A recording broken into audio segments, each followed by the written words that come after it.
Well, that's the soccer players shit me right. These soccer players in Europe, they earn zillions of dollars. A butterfly lands on their shoulder, they're down on the ground. Yeah, I've had to put my shoulder back in during one of the Dakars. I popped out on the dune. I went over one of those dune drops and I stayed on the bike and the elbow and the shoulder pulled out and I had to put it back in up the other side of the dune and then continue. This is like, you're not going to call mum to come pick you up, are you?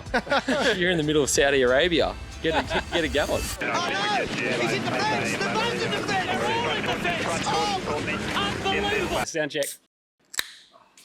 Sound check. We're back for episode 30. Big one today. We've got a very special guest in the studio. Before we roll into that, we'll give a shout out to our partners that keep us alive, keep us coming back every podcast. Firstly, East Coast Car Rentals. If you're hitting the road for a holiday and in a market for a hire car, hit those guys up and use discount code AHU15 when you're booking online. For a discount on already fantastic price hire cars. Trico wiper blades. Weather's mint outside, but make sure you're ready when it doesn't. When Melbourne's weather changes 4 times in the same day, be prepared with Trico wiper blades. And then, of course, if you're in the market for a new or used car, even some 4x4 parts, check out the Lancaster Motor Group website. I'll put all the links in the description of this video so you can check out all of those partners. And yeah. Take care of the partners that support us. Let's rip in. Let's do it, mate. We've got a very special guest today. Quite privileged to have this guy in. He's the talk of the town at the moment. We've got the 2025 Dakar Rally champion in the house. He absolutely dominated the rally he did, starting off with the prologue win. Won 5 stages, including the prologue. Stage 1, 2, 4, and 7. Smoked everyone. Won it by nearly 9 minutes. And then took the 20th win for KTM and the second Aussie ever to win the Dakar Rally, after dominating Morocco as well. So very stoked to have in the house Daniel Sanders. Chucky, welcome to the bar and welcome to the pod. Yeah, thanks for having me, boys. It was a wild ride. It's never easy to race the Dakar and to win it. The style I did was dominant, and for any professional racer to perform like I did, it's like the dream. It's the dream race to lead it from start to finish. And yeah, second Aussie ever to do it. It's also good. And yeah, it gives me a lot of confidence for the next few years, and just was a dream for sure. A lot of effort and lows beforehand, and to come in and to win it. It's a big relief off my shoulders, and yeah, finally got it done. And then yeah, hopefully the next few years we can still be dominant there and try and snatch a few more. What was the mentality going in? Because I mean, winning the prologue, it must give you confidence to go out there and ride like you did in that. But that seems more like it's the same sort of track that everyone gets to run on. So it kind of sets the standard, I guess, for going into the weekend, giving you some confidence, wouldn't it, to be able to get the fastest prologue time? It did. It's not like the car racing side of it, where if you're in the shootout and you get the pole position, it's that's obviously a massive advantage. But for the rally, it's like because you got to navigate as well, and it's normally yo-yoing, so you're up and down in the field from going to the front, starting at the front one day, and then you finish at the back because it's so hard to open and to navigate, so you're always losing time. But the prologue was good, but you had to back it up for 14 days straight as well. Like, yes, it was a perfect start and it helped, but it was up to me to execute every day and to nail it, because you can, if I screwed up the first day, which there was a couple spots there where I did, I had a big crash and I still managed to get that lead. But then the second, third day was important, fourth, fifth day was important. So I was just there the whole time, which helped my situation. It looked like it was so important on the prologue, just of how I managed to do that whole first week. And everyone's like, oh, you won it in the first few days. But it's like, you got to be ready there at the get-go at the start. You had to be on point, and everyone in the last few years is like, oh, wait for the second week, we'll just survive the first. But I was fit and healthy and happy with the bike, and I'm like, I'm just going to go full swing from the get-go. And I just knew every Dakar, like, the race changes one day, but you never know which day it's going to be. And like, for me, it was like I was just always in the best position and put myself there. And when I was out front, I just dominated it, or I did the best I could navigating, and that's where I won the race, from not losing like 10-15 minutes out front. I only lost 5 minutes, so that was probably the best thing I did, and that's where I can control the other guys. A lot of our listeners are car racers, so view motorsport from a four-wheel point of view. So the longest race they probably understand is the 1,000, which is 6 hours, or maybe the Bathurst 12 hour, but you're doing 14 days. Just mentally, just describe how tough that is, because It looks pretty gruesome. Yeah, it is, and we're up early as well. It's like that 12-hour, but we're doing it every day. And there's no rest for us until we finish that stage. So we're up at 3-4 o'clock every morning. We do our road section in the morning, and then we get to the start of the stage. Bikes are first, so it's first crack of light is the first bike that takes off around 7 o'clock. And I think the first week we average over 5 hours every day racing time. So, and I think one of the toughest one was like, I think averaged 160 heart rate for that stage of 5 hours or whatever. So, and that's with a rest stop in there as well. Like we refuel at about 200 to 250 Ks. Like that's our refuel for the bikes. And then, we'll do the next 200 to the finish. So the mental side of it and the focus is the hardest because it's not like a track where you've got a smooth surface everywhere. We're checking rocks, we're checking divots. We've never been over this surface before in our lives, and we're reading a map. It's the most dangerous thing to do ever. So you have to be switched on the whole time. You got to be pinging the whole time. So just you can't miss one little rock, one shape, because if you're not ready when the bike hits it, you're going over or out sideways. And it's not like running wide on a racetrack and you go through the gravel trap or the grass, rejoin at the next corner. It's your body's hitting the deck and you're doing you watch the vision and you are flying. Like, even the dunes, I noticed there's a few where it'd be very easy, I imagine, to miss the crest of one and have a drop on the other side of it. That looked like something that could be pretty treacherous. Yeah, that's one of the scariest things in the dunes. That's why we sort of surf them and go up on a diagonal, onto the top, and then cut down.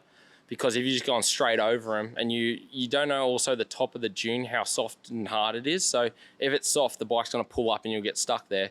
But then if it's hard, you're not going to have braking and you're going to go flying over the top. So it's like you always got to cut on the top of them and just try and scrub them and surf them. But it's not nice when you're free falling off one and going dropping 30 foot to flat. Talk us through the machine you're riding, Chucky. So it's obviously a KTM, but just for those that might know what a normal motocross bike looks like, what's the difference, mate, between your rally bike? Yeah, so it's KTM 450. All the rally bikes have capped at 450. Our speed limit is 160 now, just to keep it safe. But like before, but we still got to look and read all the notes and the navigation stuff. There's no co-pilot for us, so is that, sorry to jump in, but when you're reading the map, that's one thing it would take nothing to. Do you have parts of the Dakar that you're like you would never look down at the map then, or do you need to reference it regularly? Like for us on the dash, you can look mid-corner or entry, mid, exit on a corner, and you can see your reference time as whether or not you're up or down. Are you finding it that easy to read your road book, or is it like there's parts of the rally you just would never think to look at? You would never want to look at your maps? No, you have to look at the map every corner because every kilometre you might have 2 notes in there, which is change of direction, change track, change cap, like degrees and stuff. So it's hard because you might be the rhythm changes all the time. You might be in a nice, easy, fast track and going full gas on just easy roads, just switching, and then all of a sudden you're in a riverbed and then you go, all right, we're in here for a bit, but it's like, nope, 200 metres, pull out of the riverbed, find a new track or just off track with just degrees only, not, finding a track. So there is tracks you're on, then you're just following the compass heading on free riding, just following a degree, and then you might catch we got waypoints out there as well, so that's how you validate and you know where you're going. So when you see one of them, you're 100% on the right track. How frequent are they? It changes a lot. Like they can be 50 Ks apart or they can be 5 Ks apart. So there was one stage there during the end of the race and it was really tricky at the end, and I looked down and I'm like, there's no waypoint for 40 Ks, and I'm like, and there was like literally 50 tracks you could choose from, and it was all like an average degree, and they're all going the same direction, but all the guys' lines in front sort of disappeared, and this is where I had like 15-minute lead, and I'm like, oh, this is a make or break little section right now with like 3-4 days to go. It was the last difficult day, and my heart was in my throat, just ready to spew. So far out. Yeah, but going back to the bike, like just to give the listeners something to sort of have a reference to. It's like 450. We've got 36 liters of fuel, so we've got 3 tanks. One rear that's like 16, 17 litres, and the front 2 join, and they're like 9 each, 9.5. So they're it's heavy when it's full, but we can't adjust the suspension when we're riding either. So we sort of have the whole setup exactly the same. Yeah. If we go into the sand, I'll stiffen it up a bit just because you're not hitting rocks, so you don't need as much comfort. But that's something that's got to be changed before you start the rally for that day, though. Yeah. So we'll just go heavier springs or more shims in there to beefing it up, and then we've got it's a normal handlebar and seat position, like it's the same as riding a motocross enduro bike. We've just got the big nav tower on the front and the windshield. That's where our tablet is. It's a digital roadbook now, so we've pretty much just got a tablet there. We have all our controls on our left side of our bars, just like a toggle switch to flick each note, and then we can recal the kilometers if we get lost. So if we have to come back to a note, we can hit the button to reset the kilometer you should be at if you've overshot corners or something like that. Yep. And so that's we've got the obviously what else is on there? Just wider foot pegs, and these steg peg things we've got in our foot boot mold in the rear tank, so we can lock in with our calves, so we can settle the bike down a lot and relax our arms a bit. And there was something Elliot mentioned. We were chatting before you came in about it, and you said you heard on another pod you did somewhere you were talking about you would be excited to have a bike you could develop yourself and go to Dakar with because you felt confident you could win it if you were able to contribute with that. Yeah, That's, I think it was the Alpha one that I I listened to, and where you said, the previous years you went there and you said to them after day one, you're like, fuck, we're in trouble here, this bike's no good. And that, the team, as you said, there was multiple riders that were sort of putting their 2 cents in the bike, but maybe weren't that technically savvy. And it wasn't until, did you get the MotoGP guy to come over and help you design? Yes, correct. Yep. Yeah. So, I found it interesting that you said, so this must have been last year you said this. Yeah. The show that before, I heard. That if they give me the bike I want, I'll go win it. And here we are. Yeah. Big statement to make. Yeah, it was. So you weren't talking shit. No. What did you need, mate? What was different about the bike? So when I first jumped into rally was it COVID, so 2020, I jumped in and we were riding the old bike that everyone had won on, Tobes had won on, and the whole KTM team won on it. That chassis, and then that was a trestle frame, and then they've gone to the motocross chassis with the frame underneath the engine, so that's changed the whole stability and how it reacted off stones and everything like that. So it was more nimble to turn and lighter feeling, but then it wasn't as stable in a straight line at high speed is what we need really. So when I came in, I was new, but I had a fair bit of experience from enduro and motocross riding here and testing. So I knew that I could set up a bike good, but I didn't want to, step on anyone's shoes and say, it's no good here or whatever. But I sort of said, oh no, you get used to the rally and you're trying to understand what the speed's like, how to set up a bike. I didn't know what to set it up for, how stiff to go, how soft to go. You're trying to find, you're learning, you're just taking everything in. And then that next year after I got fourth in the first Dakar, and I'm like, then we started having to transition to the new frame and the new bike and engine and everything. And we did the first rollout in 21, and I just went, yeah, we're in trouble if we think we're racing this. But then you got one rider that comes in, oh my God, this is the best bike ever. I can win Dakar on this. And then they're going and saying to all the mechanics and everyone, and they're like, just do what this guy says. He says the best thing ever. The engine's so strong, just shift one more gear early and use the power to like that. And it had so much wheel spin and head shake in it as well. And I'm like, this guy's never done any testing. He's never done a national championship or world championship before. He's never changed a set of triple clamps or handlebars before, different heights. How's he coming in to say, this is the best bike ever, I'm going to go win on it? And I'm like, dude, if we listen to this guy, we're going to go backwards. And exactly one of them and then a couple others were like, yeah, it's much better. But they went backwards for 3 years and they didn't want to listen to the guys that complain and say, no, it's not right. We need something else. Stay on the old bike.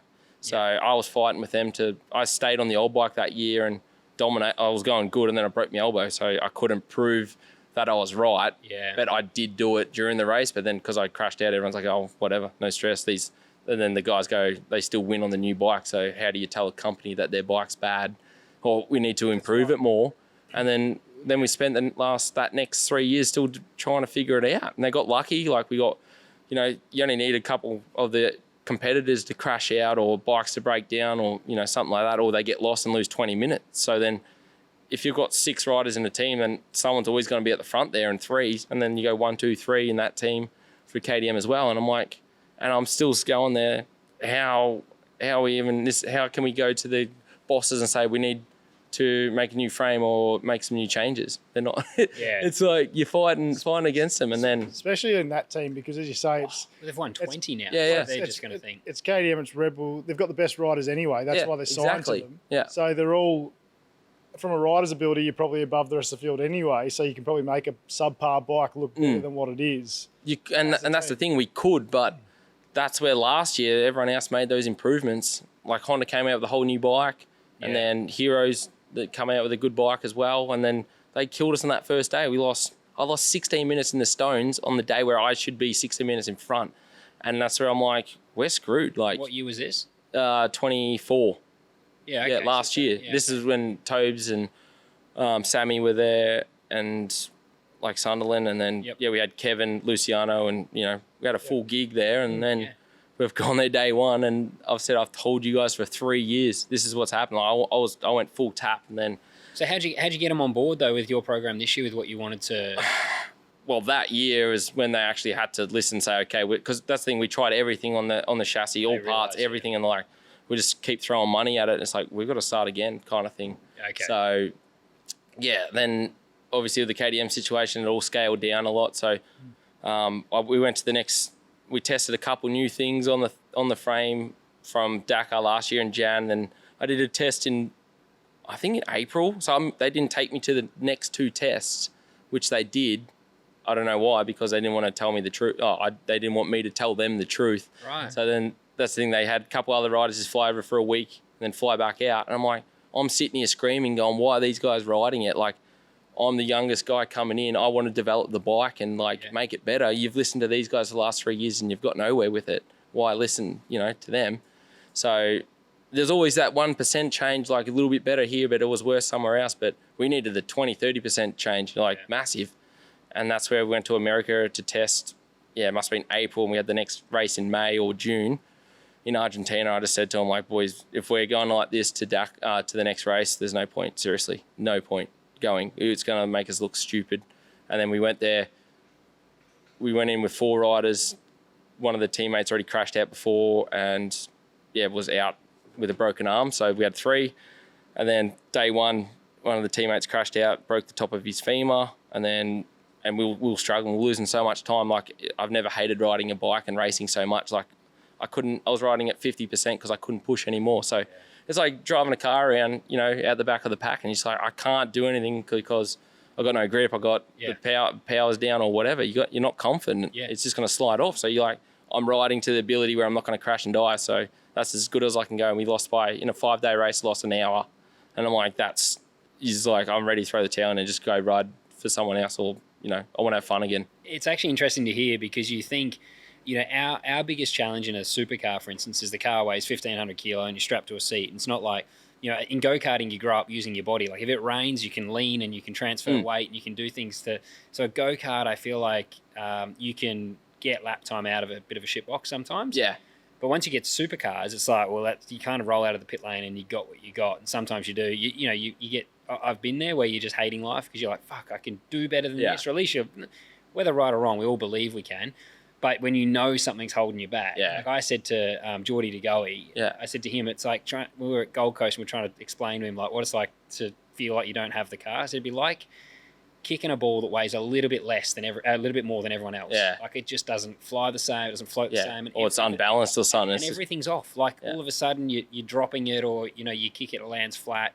And it can be such a small thing. But I would have thought on 2 wheels, the way you ride, you hang off the thing. I would think it's more like you can get something out of nothing. But it is interesting to hear that once you start riding out of your seat too much, or you're trying to override. Once you hit a rock at 120 k's an hour and the bars come back and hit you and give you an uppercut, it's like, that shouldn't do that. The suspension should work, or the frame should flex. Like, it could be almost more important than a car, because you're feeling everything through your arms, and if it's not, you've only got 2 tyres on the road versus 4. Yeah. So it should be worse. Yeah, the equipment the effect should be. Double. It's such a frustrating thing, motorsport, because we rely on such a big mechanical component. Like, it's not like you got 2 arms, 2 legs, you just go out there and if you're good, you win.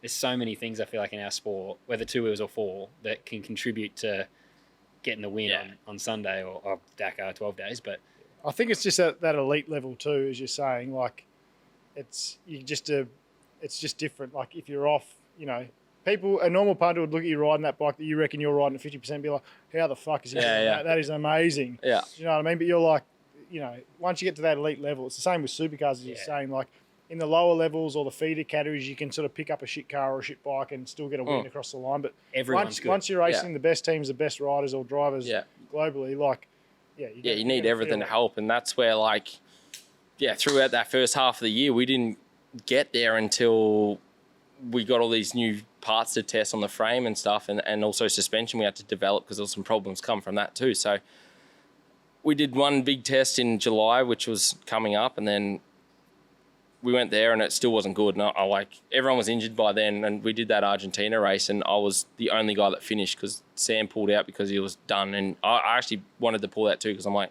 I can't risk it anymore. There's no point being here. Like, it's horrendous. I just want to quit. Like, I'm over it. And they're like, I was the only rider in the team racing, and they're like, you can't kind of pull out now. And I'm like, and just with everything going on, so I'm like, righto. They're not riding the bike though. Yeah, exactly right. I'm like, I'm doing the best I can. I never half-ass anything. I'm like, I'm trying, but I have to ride at 60%. I can't physically push anymore. Otherwise I'll end up on the ground, and I already had 2 years sitting on the couch, busted. Yeah. So it's like, I don't want to be sitting there again because it's not my fault because of how the bike's reacting or working. So, but yeah, that was the last race on that setup, and I'm glad that was it, because then we had those next tests and we literally fixed the final bike.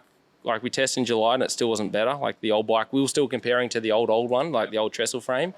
And I'm like, this thing's still deadly. Just give me that and I'll do the work. And when was Morocco? That was October. So we literally did the last test in America. Quick turnaround. Massive, dude. Like, huge. What they did, what KTM did and the team did. Also with me, like how we all worked together to pull out of the worst bike and worst result in Dakar history from KTM and to flip it around in 1 year, what we did. That's the shit that your hairs, crawl up on the back of your neck. Like, it is so exciting going into August. And like, I'm so strong and want what I want, and I'm pushing for it. There's no filter. I'll say it how it is. Yeah. And they hated me for it because I was just like, nah, hated the bike or whatever. Like, I won a race and I said, hated the bike. Like, Sonora with this old frame that we're running, I'm like, I'm riding at 60, 70%. I can't push anymore. I feel I'm having so many big moments. And they're like, how? You just won the race, and how are you so unhappy? And I'm like, because I want to have fun and ride the bike how I want to ride it. I know what I can do and what a bike can do. So once we got that feeling in August and finalised the bike, and then I rode it 1 week before Morocco, this new setup, and I'm like, because I said to them in August, I'm like, came back happy as, I'm like, all right, team, we've done it. Let me do the work now. I'll go back and sort it out. Came to Morocco, did all the training before, felt good, went out and dominated that as well. And they're like, just to flip that and give everyone that excitement for Dakar the next year was nuts. And then to go, like, that whole background story from me being that angry rider, unhappy, all that, and then to shift the whole team's energy. There's 20 people in our team as well, and everyone was relying on me more or less this year to win the Dakar as well, because Tobes was out, Sam was out from the team, Kevin was injured still, and Luciano sort of just came back from injury from his femur, and then we put a new kid on. So all the weight was on me. I just won Morocco, so they're like, and with the whole KTM situation globally, financials, they're like, we're going racing, but the company's all shut down. So it's like, you better get a result, I put that pressure on me. It wasn't coming from them, but I was like, I gotta pull these guys out of the gutter here. So I did it. Yeah. And the conditions, mate, while you're over there, because it's a grueling day, and then you get to your campsite like that. A little kickstart. You don't get that in a car, mate. Well, we don't have kickstarters on the bike anymore either. No, push button, mate. All push button now. Actually, have you got a kickstand on your bike? We've got a stand, kickstand, but not a start. Do you have a headlight? Yeah, we've got a headlight. We've got to do the night sections. Hey, see? Scott I get so much shit. Oh, I get so much shit on my bike. You've seen it since you come in here. It's, so I will still take it to the track every now and then. Yeah, what's the matter with that? I'll run a headlight around and pass the motocross boys with a headlight, tail light, blinkers on, whatever. Yeah, number plate, beautiful. Why not? Shane's my biggest critic. Van Gisbergen gives me so much grief. Like, online, if I post a photo, I get absolutely ripped. But I did see once Travis Pastrana had a kickstand on a bike at a track. Yeah. So I'm like, well, that's it. Like, and Yeah, now we've got the trophy to prove it. The Dakar champ says it's fine to have a headlight. It's fine, and 100%. I love it. I love steering up motocrossers. Go there with a headlight on, like get off the track, and I'm like, oh, just pass them the next lap. The only difference is I'm not passing. I'm out there. Pass them in the pits, mate. That's where it counts. Yeah, do Flip the them the big birds. wheelie on the way I'm in. out there trundling along with my headlight and number plate on. But all right, it is approved then. I can do it. it's I don't fine. have to change it. Mate. His bikes just need to be orange. I've got an orange one, mate. Yeah, we need orange. I'm gonna sell mine, and an orange one is what I want to get because I rode it. I know a guy who's he's got contacts at KTM. I know a guy. Yeah. Actually, I'm due for an upgrade. Mine. yeah? Actually, I got You've got a 350, don't you? 500. So I got Big boys, mate. We're not mucking around here. I want it too. I'm heavier than you, mate. I can throw Yeah, it around. yeah.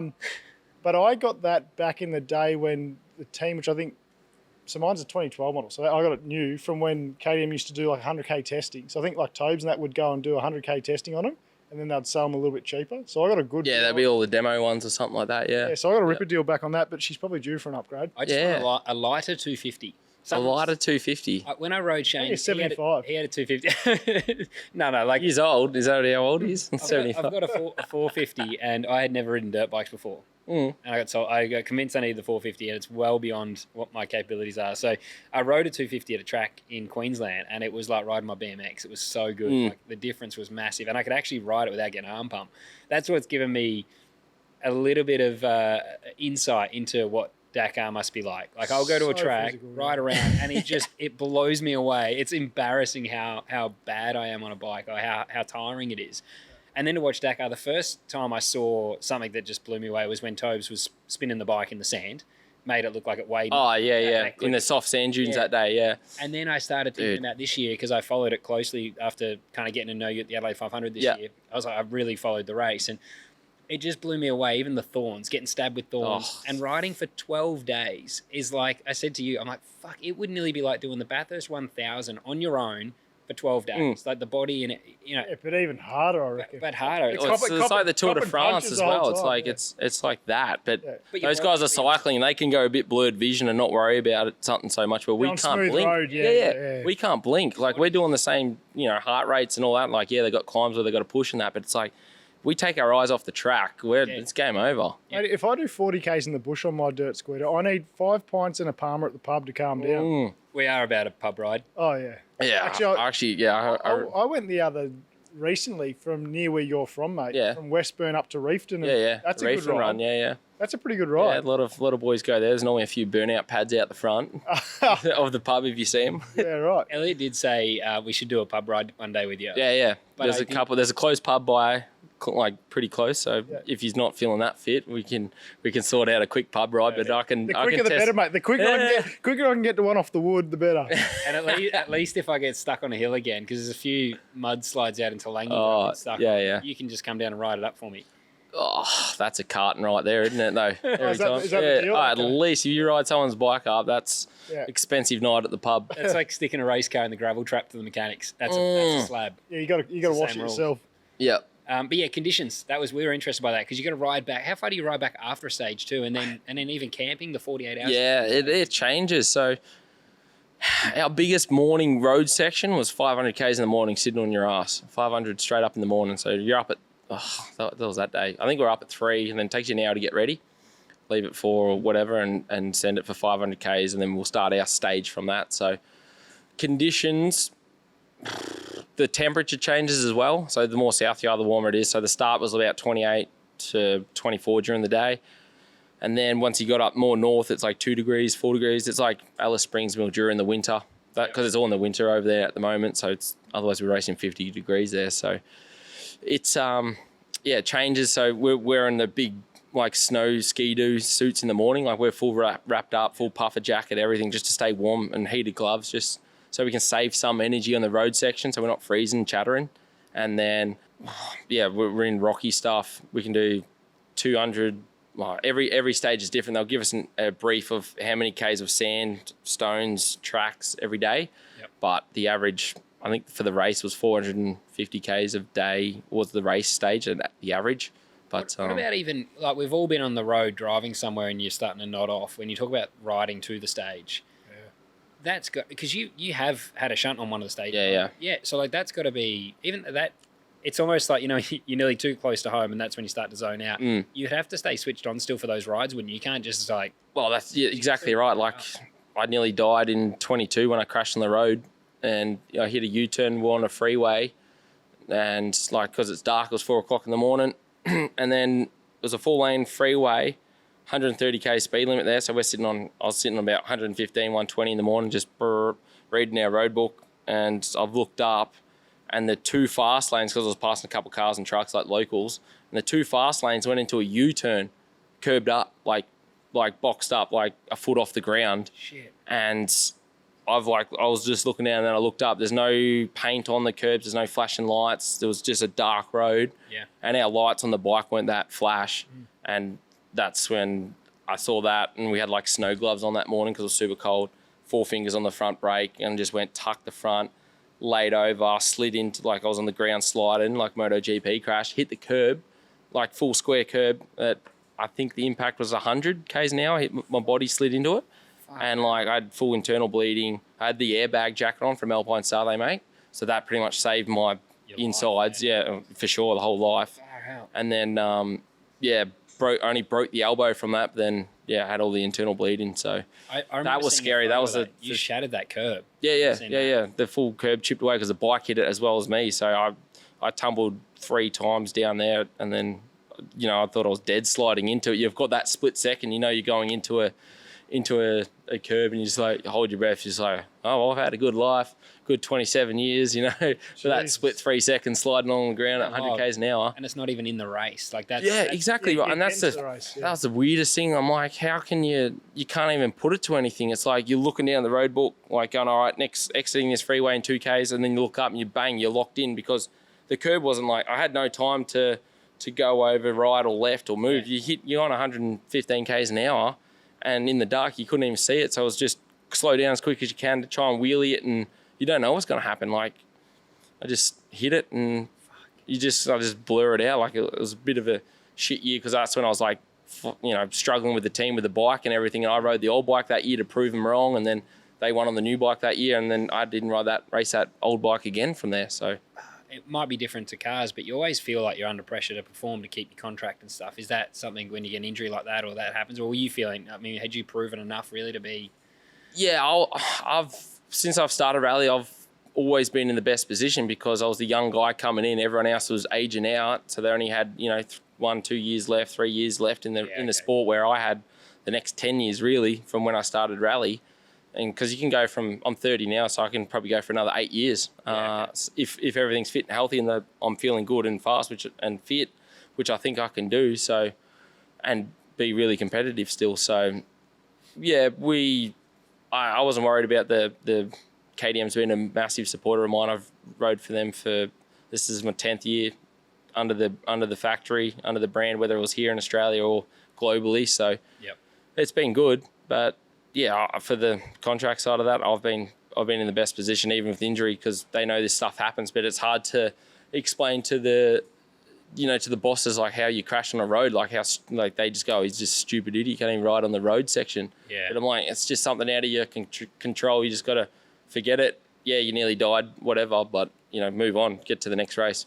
So it was hard that period because I had to have like 6 surgeries. I had the surgery over there with a team doctor that was a surgeon from Austria, and he butchered my elbow, sent all the images back here, and I had to have full elbow construction again, pull bone from the hip because they threw half the bone out, and I would have probably not even been able to use my elbow again. That's how bad it was after you go in overseas surgery, and you think you're with a doctor you can trust and he says he's good, this and that, and then you send it back to the Aussie guys here and they're like, get back on a plane where you're going straight under the knife when you get home. I'm pretty sure that's what happened to McDoohan. Like I think McDoohan's because he did a similar injury to my left leg when I was in a road car accident, but he's like ended up had to have his ankle fused. He's had heaps of his leg removed through staph infection, I think it was. But that was again surgeries internationally that went wrong, I think. So the Australian medical system here is unreal, and the doctors you find good surgeons, good doctors. Yeah, some hate moto riders or guys. Why you got to get back on the bike? Oh, yeah, mate, I'm going back on tomorrow when I can.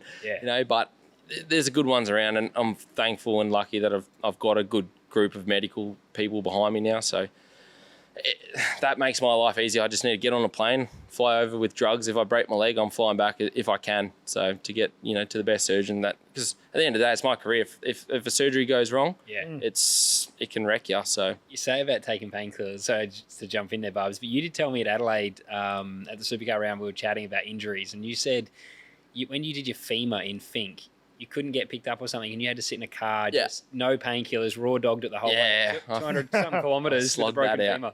Yeah, so I was on my way back on the Fink track, anyone that knows, and then it's 230 Ks down, 230 back, and I was on the way home, about 110 to go to get back to the finish of the Fink track, and then, I just woke up on the ground. I was just cruising, just having a normal day. I was just learning the track, so just going, talking myself to the corner, all right, stay outside here, because you got to learn it for the race. You got to know every bump, every corner, and you got to remember 230 Ks of it. And I was just doing that. I was literally making my own roadbook, write notes so I could GoPro it all and follow it.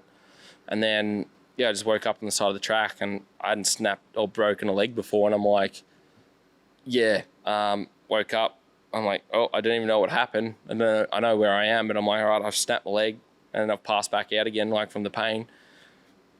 And then I woke up and there was, my head was propped up and there was 4 dudes around me and I'm like, oh, that's cool. That's like a blessing in disguise. I knew there was people behind me coming because on the weekend there's a lot of riders there and everyone helps everyone out. But I wasn't doing anything stupid on the race. I was just doing my own thing, learning, and I had to get. They called the ambos. I had my phone out to try and call. That first time I woke up, no service out there. 000 nothing. I should have tried that SOS thing, but I didn't. I forgot. You're laying on the ground with a snap femur and you black out again. So, they called an ambo, but we already waited there for 20, 30 minutes. They were going to send one out, and I'm like, done a femur. I'm like, all right, you got your arteries in there and stuff. And I'm like, it's not compound. So it's not out the skin. I don't think I'm bleeding now. I'm like, we just got to get to the hospital as quick as I can. It's no good to stand in here. So, the boys rolled up. They were pre-running in a car, the Robinsons, and jumped in the front seat of their Land Cruiser with a snap femur, which I thought it was just a clean snap in one spot, but it was snapped in 2 spots. So I was just like, just got to get in the front seat. We just got to get going because you never know what's going to happen out here in Alice Springs. You ask for a helicopter. No, we don't have one. I'm like, perfect. That's good. So if you're out there with a life-threatening thing, it's it's not nice, especially with that race and how dangerous it is. That stuff happens all the time. So I was just lucky that group of guys were there to help, and I just had to bite my tongue and get in the front seat and sat there holding my leg as much as I can. And we had to go to the service road all the way back, which is 110 Ks to the finish. Then you got to do another 40 Ks into town from there or whatever. So. Snap femur, no painkillers. My leg I thought was straight, but it was at 3, 4 o'clock. The foot, because it was all turning, everything was just wobbling around, and you're trying to hold it there. And you know what the bone, if you've snapped the bone, you know what a bone feels like when it's touching each other and pinching, so it's sharp and not good. And you just go into survival mode. I don't know. I can just switch off, and you just go. There's no point bitching and crying and whatever about it. You just gotta get to the hospital, because then I'm sure you're gonna get the morphine jabbed straight into you. But then when I had to get out of the front seat of the car onto a stretcher, that was next level, and they were shooting stuff up my nose to try and knock out some pain straight away. But it was tough. And then once I saw the break, I was like, I'm not flying out of here. I'm stuck here for surgery. So they did a pretty good job.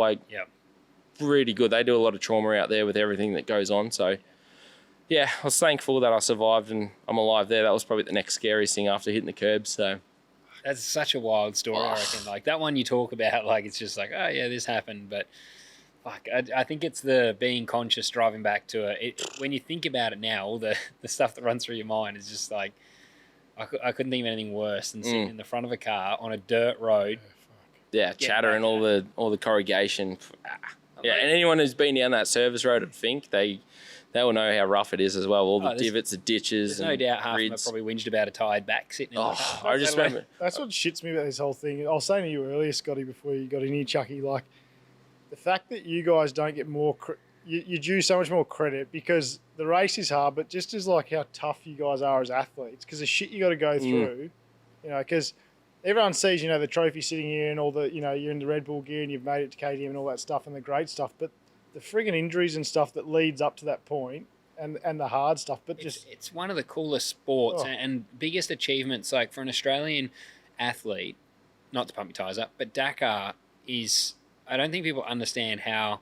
Well, a lot of people in motorsport would understand. Like they would watch it and get it. I think, but it's why we wanted to have you on the pod, because we do want to do more stuff outside just four wheels as well. And I think I was, following Toby, as well as I did some driver coaching with Casey Stoner when he came back and was in the Super 2 car. So when he was at Triple Eight, I was there, and I started to realise like just how differently I think you guys are built, the way you think, but then the risk you have to take to be fast. Like we talk about in qualifying, to qualify and pole, you got to be prepared to crash. But really, for us, being prepared to crash, it's a bruised ego. We're not going to. Yeah, and most of the time, you're not going to snap your femur.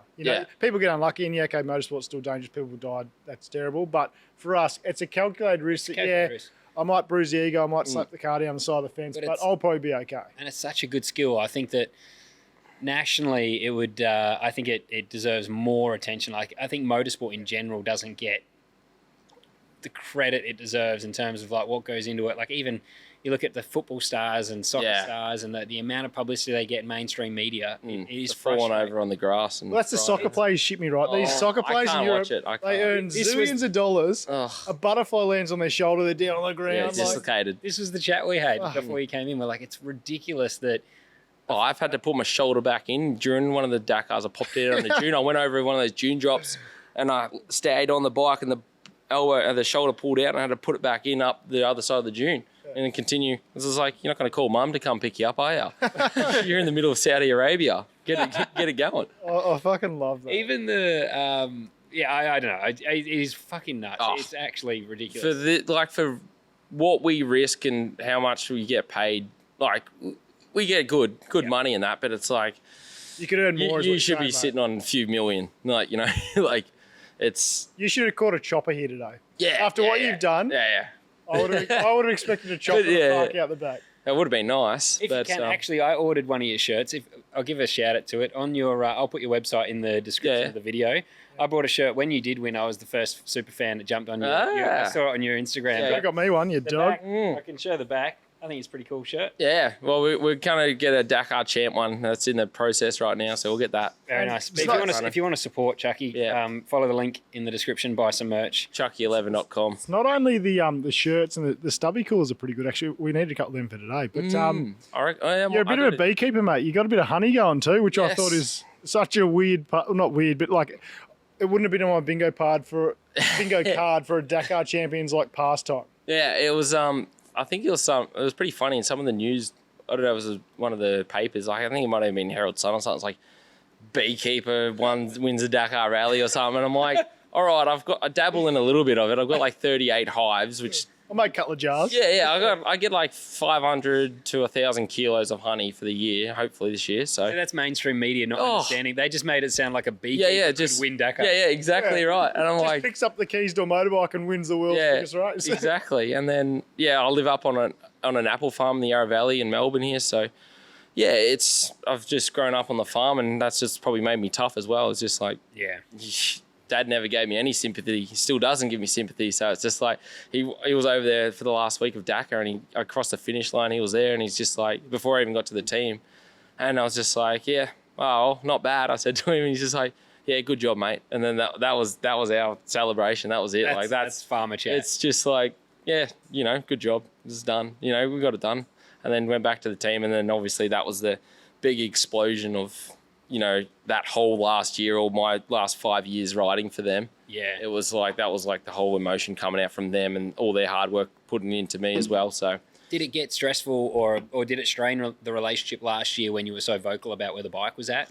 Not really. I had the option to leave if I wanted to. They said, like, the boss had said to me, he goes, if you're complaining so much or don't like it so much, you can leave. Like with the financial system, like the situation, like you can just walk away. I'm like, I'm not leaving. Like we can do it. Like I've been a part of this brand forever, and I don't want to go anywhere. So it's like just give me what I need, and I'll go do the work and work together. So just change that whole mindset and just bringing it all back positive. And like a lot of people in the team that have been there for that 20 years of Dakar or 10 years of Dakar, they're like best atmosphere in the team. Everyone was pumped.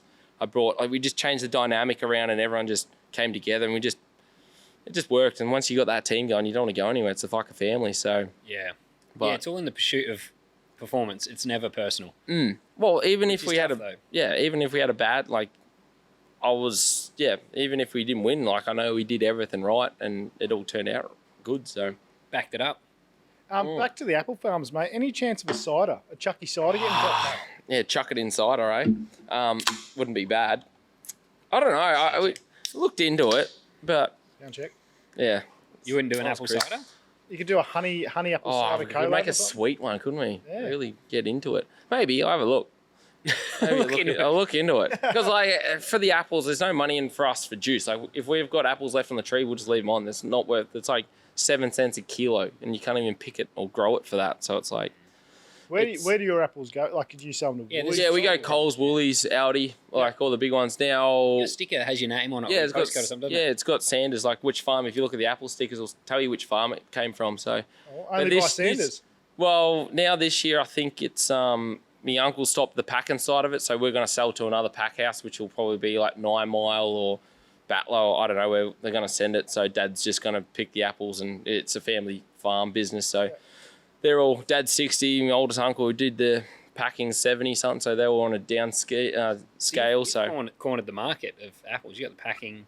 yeah, we had it all, but it's like we were like a good medium-sized grower, not a massive grower, but like the area we're in, it's just too much to handle. Otherwise, like it's all close, so it's good, and I don't mind. Like I don't work there too much. I just walk around and check it out, jump on a machine, push some trees out or whatever, and Yep.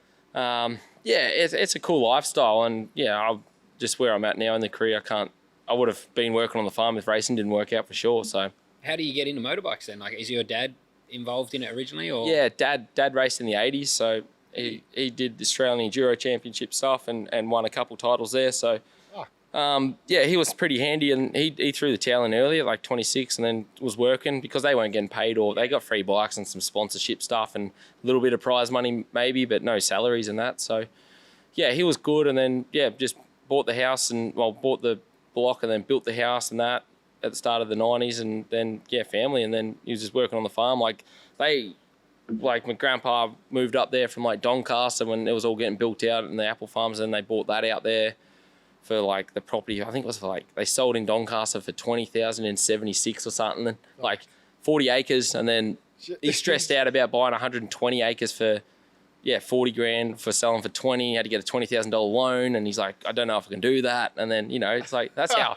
that's in 76 they moved out there, so it's like pretty crazy. And then they weren't, they had to work for it, and they had good couple bumpy years and extended the shed. Then once Dad and the other uncles worked on it, and then they grew it, made it bigger, bought another one, and they just built it to the size that they needed at. But now it's like they all want to slow down. Well, one does, and then the other two just Dad will work until he dies, like my grandpa did. He was still working at 80 on the farm. So the apples, I don't know what's going to happen, but it's like any farming industry at the moment. It's tough with all the fruit with the big supermarkets and that. So it's not great, but it's good to live on the farm. You get free apples, good apple pies. free apples? Just need to I don't know, look into some juice plants or something. There's something you could do there for sure. You got at least one customer with apple ciders. My fridge is empty at the moment with them. Yeah, Scott loves an apple cider. Yeah, I don't know.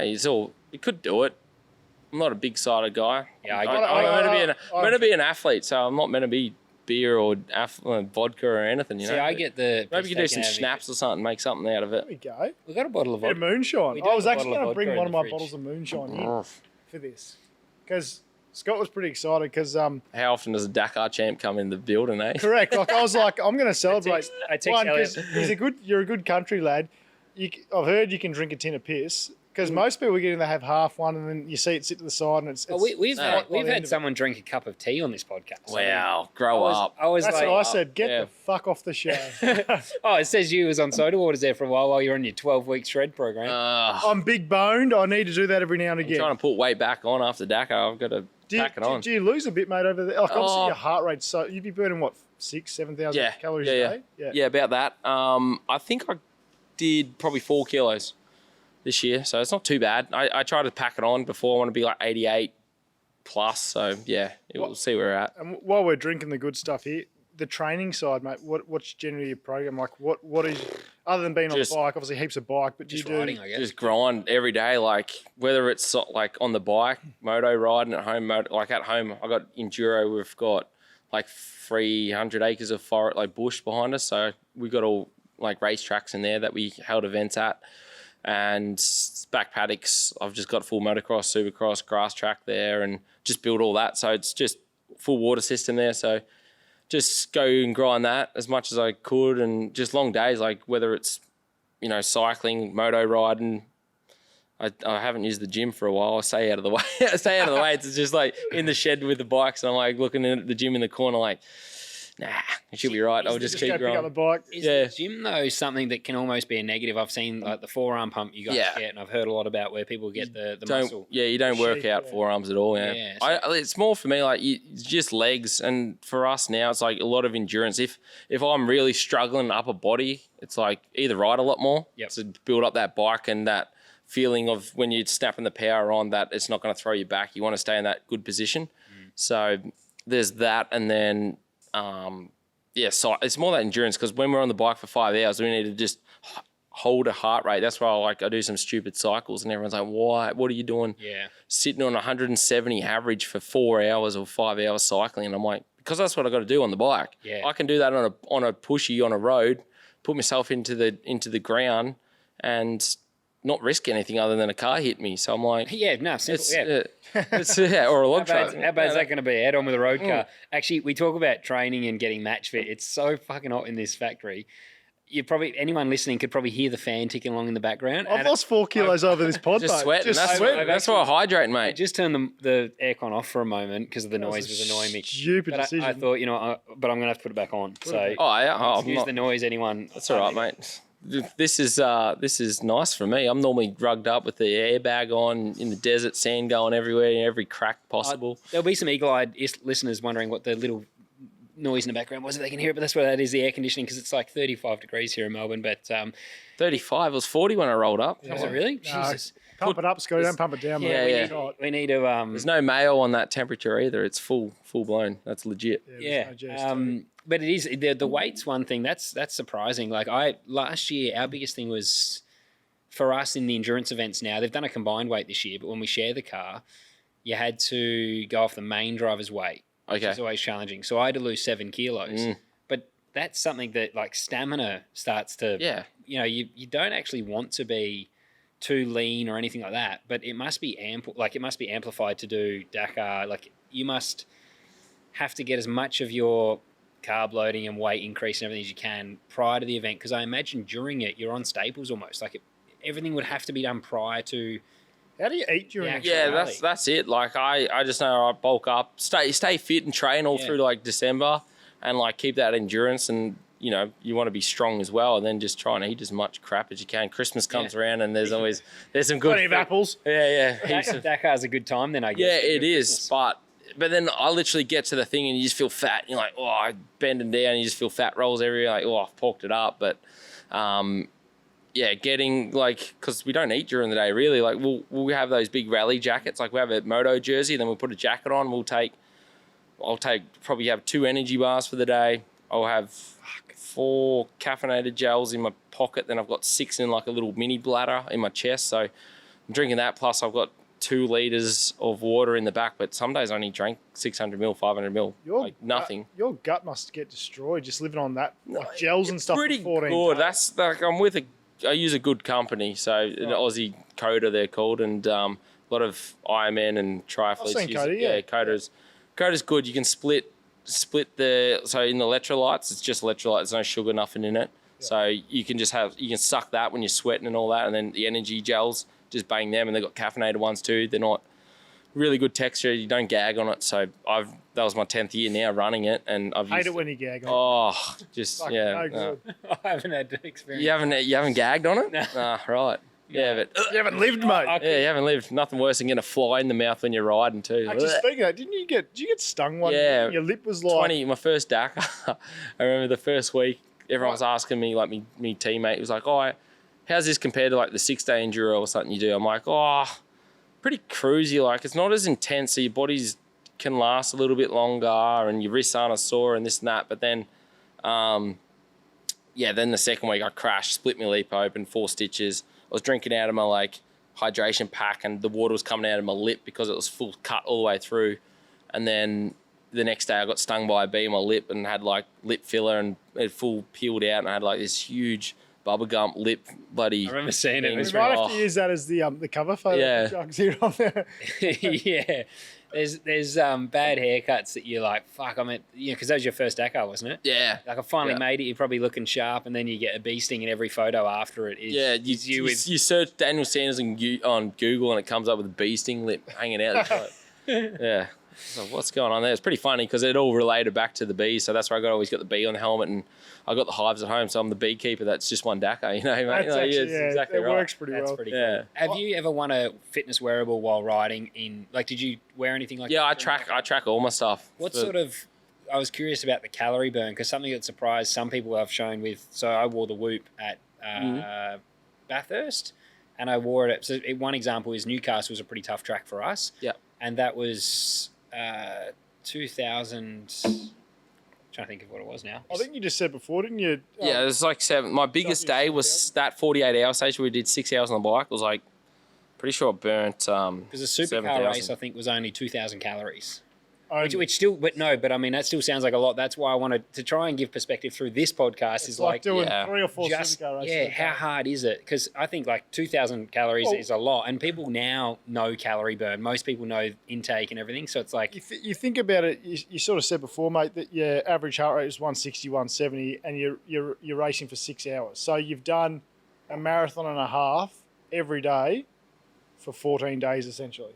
But sprinting it like. Because most marathon runners, you sit at some 150 beats. I saw you do a marathon. It was a piece of piss by the looks of it.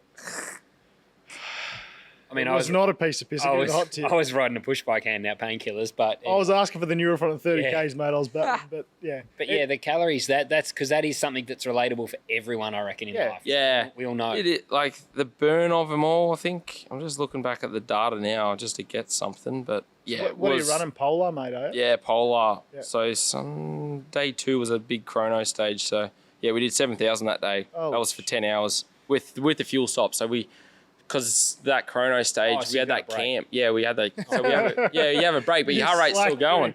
So yeah, your average then was, max was only 170, but my max is like 198. But for 7,000 for that day, it was all right. But when we did it when we did the chrono last year, it was all in the sand dunes, and we did 8 hours of racing time, I think, and it was like your average was 160. And so I'm like, that's what you got to train. You got to train at 160 to 170 on the pushy just to get your body. When you get back at night after a day, you just how do you load up? Like, how do you fuel your body? Well, yeah, that like what I was saying with the food before, we'd wake up if we're waking up at 3, you're eating 3:30. So that's your breakfast. Yep. And you ride to the stage, you have maybe a gel before you start, painkillers just to knock Take the edge off? Yeah, just have some Panadol and Nurofen, that's all you can take, and then, without losing focus. So What's your Panadol Nurofen? Mine's 2 Panadol, 2 Nurofen before a race. Yeah. Same. Same. That's the go. Yeah, and like I don't take painkillers at all daily, but when you take them for a race, because the Nurofen I think helps anti-inflammatory, and then the Panadol will reduce some pain. Just if you feel something like even sore hands, wrists, whatever, like with us, everything. So the headache, whatever, it just knocks that edge off, and you just don't think about it, and just go, at least if I hit the deck, I already got something in me. Yeah. So food wise, we get to the start line at 7. From eating at 3:34 or whatever, or 5. So then we don't eat until the refuel, maybe at 10:30. We might have a muesli bar. That's it. And then we'll get to the finish 12-ish normally, and then we got road section. We'll get home. Like, we didn't get back to the camp till 3 normally, most of the Arvos, 2, 3. So then you're having your lunch then you're having your dinner at 6, but you have one big bowl, and 2 hours later you're eating again. You got physio when you get back for an hour. You do your team debrief, and then you got all your media stuff as well there, and then you've got half an hour sort of to chill, eat. So how much sleep do you reckon you get roughly a night, mate? We're trying to get about 7 hours, I think. Okay. Average, I think, this year. The first year was pretty rough with some early mornings. Like the earliest morning we had to get up, I think it was 2:50 or 2:45. Yeah. So, And you're staying in like an RV? Is that yeah, what you're staying in? So you share it with one of my teammates. So yeah. You don't get your own? Nah, we're not rock stars, mate. We're not car drivers. Jesus. that surprises me. Like, Yeah, I get it logistically because yeah. there's extra people and all that stuff. Yeah. But it still just does surprise me that, like, you spend all day on the bike, you get off the bike, you probably just want, I'd imagine some days just a bit of downtime. You don't get downtime though. Like I might lay down in the camper for 15 minutes because when you get back, you got to pack your jacket again for the next day. We've got a camper helper that will clean all our gear and all that.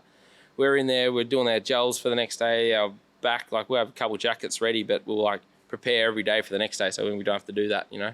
Yeah. So there's no rest. It's like the old man was there this year and he just sat in the camp and I was preparing my jacket and I'm like, this is the only time I get to talk. Like my girlfriend's like, oh, I'd love to come and watch, but I'm like, you don't get to see much here in the desert, but desert like race, yeah. to spend time with us at the end, it's like we're exhausted, but then we're still going the whole night doing something, media that, and you're preparing for the next day, talk to the team, you know, think about any changes you need to make, and then that's it. You're asleep as soon as you can. 7:30, you'll go to 8 o'clock because I do the prize giving for leading every stage, so they had a medal for that. I So saw if that. you're It was leading every year, the Chucky prize giving, they were calling it in the end because it was just every time. it led from start to finish. So they had like a photo board of the leader of the Just classification. your mug the whole time. It was just me the whole time. You had to sign it and that. So I'm like, well, it's a good thing to do, but you had to go to bed at 8:00. I think it was literally 8:06. I was in bed every night. And then up early, so it sucked. Because you're rooted, I'd imagine you fall asleep. But do you find it easy to switch your brain off and be able to fall asleep? Because I always find if you know you've got to Sleeping get up pills. early, yeah, is that what you're doing? You had to, like, because the side-by-sides, oh my God, I've never heard so many belts getting warmed up and in the pits, just rum, all night. So earplugs, sleeping pill, out. Yep. It's bad. And then they get outside the bivouac, like the camp area, and they test in the desert a bit, and you just hear them all night, just up and down, just warming up their belts, just stretching them in or whatever they do. But it's just side by side, far out. Yeah, everyone hates them. That must be terrible. It's like like the rotary in the pits of the motorsport world. You hear a rotary warm up. I hate Turn the rotaries. thing off, mate. Yeah. That's an unpopular opinion too, not liking rotaries. Yeah, but we'll I cop just- some shit in the comments. I from can't that. stand the sound of a rotary. Just bop, bop, bop, bop, bop, bop, bop. Fuck. Not when it's like when you're trying to. Yeah, in the pits they're annoying. On track they sound great, but in the pits idling next to you when you're trying to have breakfast or a coffee, they're annoying. But I think even like I've stayed at the track at Bathurst a few times, and it's only I've looked back at the times I have stayed there, and it's like even if it's only like 30 minutes before you're meant to get up, and someone does morning run up or whatever. No. This is all night. But I mean that day, You can't compare your fucking. Mate, I've seen the bus you stayed in at Bathurst, mate. It's like the Hilton on wheels. I'm about to say that I couldn't imagine it because I even look back at those couple times I've stayed and I'm in the shittiest mood all day, and I'm like, fuck, it was only the smallest amount of sleep I lost, or disturbed sleep from the night with rattle guns or something doing pit stop practice, whatever it might be, or someone that gets the permission to work the night. I actually couldn't imagine having bikes being run up and everything happening around. The bikes are fine for 12 days. It's the cars, but that's the thing. We're asleep at 7. Some people are rolling in at 10 o'clock at night still. Like cars, trucks, if they have problems, then the mechanics get to them and strip everything and fix everything all night. Mechanics work all night, sleep all day, and literally 10 minutes of something before we wake up at 3 o'clock in the morning or whatever, the buggies are still going, getting ran in because one would have been rolled. They would have had to strip everything, check everything, replace whatever. And dude, everyone wants to shoot them. So when I take off in the morning, I'd make sure I go past all the cars and just just rev check them all. Yeah, little limmy check around. I said, I hope your drivers are really cranky because we have to get up now, and then you just get to hear us take off at 5 in the morning, 4 in the morning. Do you come across the cars much in the rally? Do they ever have much crossover? If you come across the cars, you're having a bad day because you've lost like 2 hours. So because they start behind. But this year they separated it a bit. They did a car route and then a bike route. Well, which normally bikes take off first. They don't do quads anymore. So it used to go bikes, quads, cars, buggies, trucks, like outright 4-wheel stuff. Yep. So that's where. This year they merged the tracks a little bit, which is so sketchy for us because there's so much dust coming off the car and the roost, and how much they can roost over the rocks compared to us. Like we got to take it a little bit easy, and they're just like, who cares about a puncture? But it's pretty sketchy like that, and the amount of dust there is especially if there's a couple drivers in front, you can't see anything, so it's sketchy. But Yeah, you see them a little bit, which is cool, but it's also dangerous because you're a bike and they're in a cage, so you don't want to hit them. So they start behind you though. Yeah. Okay. Yeah, because I was going to say, like, you've been to track days where you're saying a Formula Ford, like that thing that I've got sitting over there. There used to be open sessions where you'd be out with like an old supercar. Yeah. And they can't see you, And they can't see you. And that was the scariest thing. You're driving around with some amateurs, and not disrespecting amateurs, but they're just busy looking out the front window. And that's kind of where their full focus is. They're not aware of anyone around you. So being on a bike, being passed or around trucks would be... That's the thing. We can't blink all day, so you're looking out everywhere for camels to run across the track, a car, even if you're rejoining a little track out somewhere, you're looking for a camel farmer to come swinging out in his Hilux, and you're just like, just don't clip someone. Yeah. You just never know what's happening out in that desert. Or you go so out in the middle of the sticks that the race can't organise. I mean, they can't control what's happening out there if they're mustering camels or whatever. Goats are out there, and it's just another wild. world, isn't it? Yeah, you just take it as kilometre by kilometre out there, and just, I don't know, it's wild. You just take it all in. It's good. That last stage, you're winning by... What did you start the last stage by that you're winning by? What did I have? I think I had about 9-10 minutes or something. That was the buffer. So I think day 2 already had 10 minutes to second. Yep. But it was like, if you've got more than 10 minutes, it's pretty good. Like, But do you still feel like... Because it only comes to one mistake and breaking your wrist, or like something going down, and then that's... Does it ever feel like you've got it, or do you just ride the whole time? Like even the last stage, going in with the 10-minute lead, do you still feel like anything can go wrong, and you just... Yeah, they did the old school mass start this year, so it was something different. Saw that. So they had 15 riders on the line, take off full gas, 2 kilometres straight on like the dried lake, and then we went into the dunes. So it was like, there was no navigation involved because it was reverse grid as well. Yep. So it was just like, just get out front in that top 3, even behind, riding behind someone in this in the sand dunes, like their rear wheels, you're just seeing sideways, like they're kicking out left, right. So you're just like trying to stay out of trouble. The race was pretty much done by then. Like, you got 60 Ks, no one's going to lose time here unless you do, crash and do something. So it's just like, if that happens, whatever. Like, it's not meant to be. So it was all right. But no, it was fine. It was just get out, just follow the guys, because to follow in the dunes is super easy, because you can see the guy go over, and if he disappears, it's going to be a long drop on the other side. And the roost, you can see if it's a roost, like the sand roost goes up in the air, like really steep, it's steep.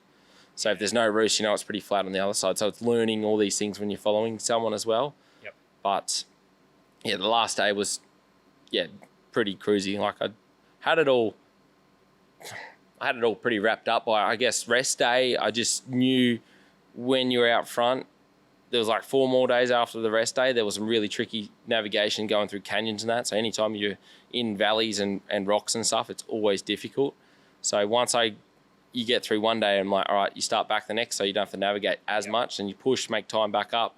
And when you're out front, it was always managing, not losing time. So once I ticked all that off, it was like just day by day that last week. And whenever I was out front, it was just like full focus, don't take nothing off, and just don't lose a heap of time, because I had a good lead. So one day I might lose 3-4 minutes, and the next day I get 5-6 back or something like that. So Did your tablet update you made on like where you're at time-wise to other competitors? So you've got no idea. You're kind of going, I feel like I'm riding all right. That's actually a good you point. don't know if Is that something they would ever do for Dakar? That's a really good point. You can, we have that in the car where you cross the finish line and you know the gap to the car behind. Yeah, okay. No, we don't. At the finish line, yes, it will say which position you're at with the riders that have finished so far. So, because the waypoint would have that.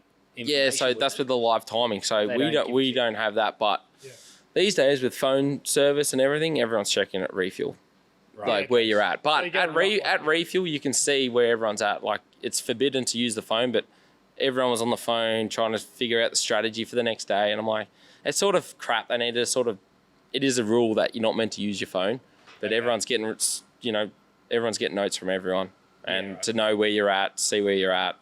But we can figure that anyway at the refuel, because we know the gaps from each rider. If he took off first, he started 9 minutes in front of you, started fourth. Like, it's 3 minutes a gap. Yeah, like, so you can kind of calculate. Yeah, you can calculate it. So you're like, all right, I've caught him.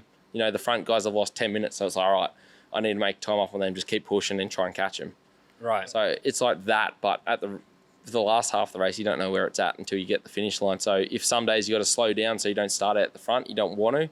You just wait maybe a couple minutes. You got to guess, but that's the thing. People with phone service now, their team goes, slow down 3 minutes, slow down 4 minutes, slow down 5 minutes. This is happening at the front. So it's like sort of crap now, but that's the only thing I don't like about the rally stuff is like, it's not the fastest guy start to finish, It's strategic some days, and you don't want to be the guy up front where, like what I did this year, I won 5 stages. No one's done that for so many years. The previous winners only won 1 stage. It's so bad to open. Like to win a stage, because that means you have to open the next day.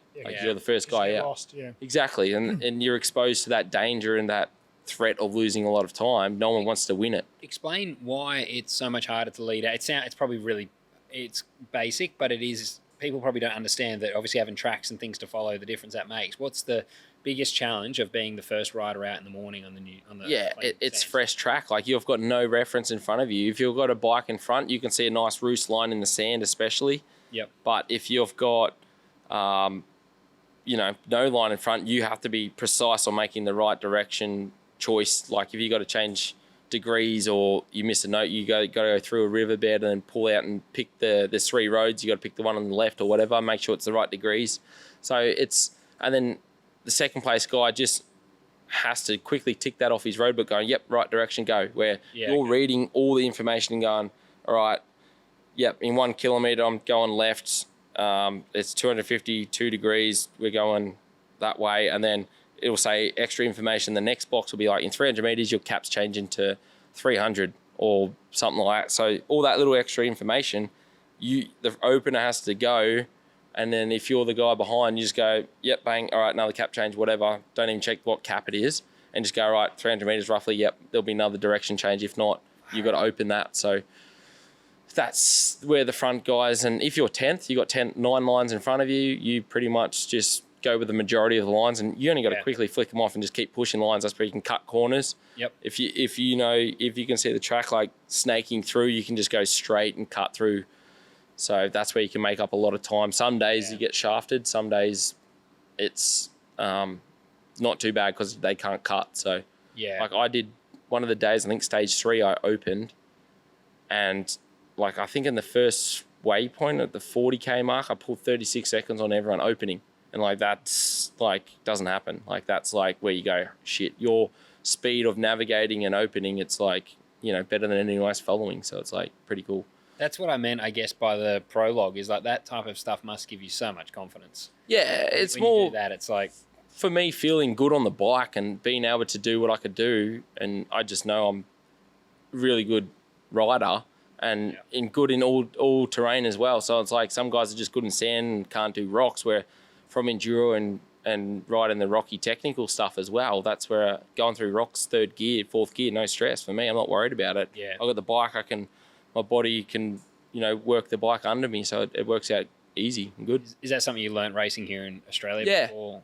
Yeah, and Europe as well. So all the rocky technical stuff in Europe, you got to go full stuff's gas. pretty, it looks pretty rocky and hardcore, doesn't it? Yeah, all the European, you got to go through riverbeds and stuff and just go full send through there, because you're chasing seconds there, where we're like in rally, it's like minutes more or less. You're not worrying. 1 second's like 1 minute kind of thing for us. So it's so precise on that, and if you can just save energy and commit and feel safe going through rocks, that's where you can make minutes up, because everyone's doesn't have a bike that can absorb that or feel confident, going another 20 k's an hour faster. So that's where you check up and you can make some really good time. What's one, if you could go outside of the regulations of the bikes that you're currently running, what's one modification you would want to put on a bike for Dakar? I just take the speed limiter off, go 180 again would be cool, because we're sitting on the roads at 160. If you're on just a flat road, just going down, grabbing a drink, chilling out, have your little break. You're not going on any bumps, so it's cool to go 180 or whatever to the limit. So you you don't have like a restrictor of it going. So that's one thing. But everything else on the bike's pretty good. Like, would you be at 180 much? Yeah, you would. Yeah, a little bit. Like if you're on the perfect surface, you'd get there a little bit. That sand section where you're on the beach, that looks pretty quick. Yeah, there's it depends on if you're on this full sand there. You're only probably sitting on 140 because you're not getting that full traction drive. Your engine can't pull it. You I can can't just get see that guys top speed. swinging off the back, just trying to Yeah. you're just hanging off it, trying to go. Yeah. Like you're obviously pinned, and Yeah, but it's like saying you drive a car on the road. Road compared to the sand, you're gonna lose it. So it feels like you're going fast, looks fast, but yeah, you're probably going 40 k's an hour slower than what you could be on a hard pack. So yeah, right. it's like that's the thing. You're riding in fifth on the beach sometimes, or the sand, because you can't pull six. So Yep. and you're only sitting on 130, 140, and I've got another 20 k's an hour, could go faster, but the tire and everything, couldn't pull anymore. Actually, that's a good point. With the tyres, mate, are you all having to run on the one tyre? Like, is it restricted to compounds, tyre brand? What are you doing? Everyone, what you start with I think with the brand, whatever tire you start with, you got to finish with. So we're all Michelin, so everyone pretty much runs the same front tire, but whatever rears, some other like manufacturers are running different brands, and they'll find Metzeler, Pirelli. Michelin's the main one everyone runs. And can you change compound depending on what stage you? No, for us, for Rally GP, you can't. For the sand, for the Rally 2 guys, like the out of the one step down from the pro class, they can run like a Baja tire, they call it, which is like a more of a motocross knob. Yep. With like where we're just running like a desert race tire, which is like a really low profile knob. So yeah, they get that advantage in the sand because you get better braking, better pickup. So yeah. That's but for and we all run mooses as well, no tubes, so we don't get punctures. Yeah, that's good. Yeah, so we're safe with that. It's like a big pool noodle in the tire. What pressure you running, mate? Depends how hot it is what pressure they're at. If you're cooking them, they get pretty hot, and they'd sit at like 30. And obviously, you would try and get through a day on or at fuel stage. Yeah, one change. No, I can't change tires one day on each tire. But the marathon stage and the chrono, you have to run the tire both days. Right. And that's the thing. I think on the marathon stage, it was super rocky, and I was looking at everyone's fronts and rears, and they were all cooked, and mine were pretty good, so it wasn't as bad.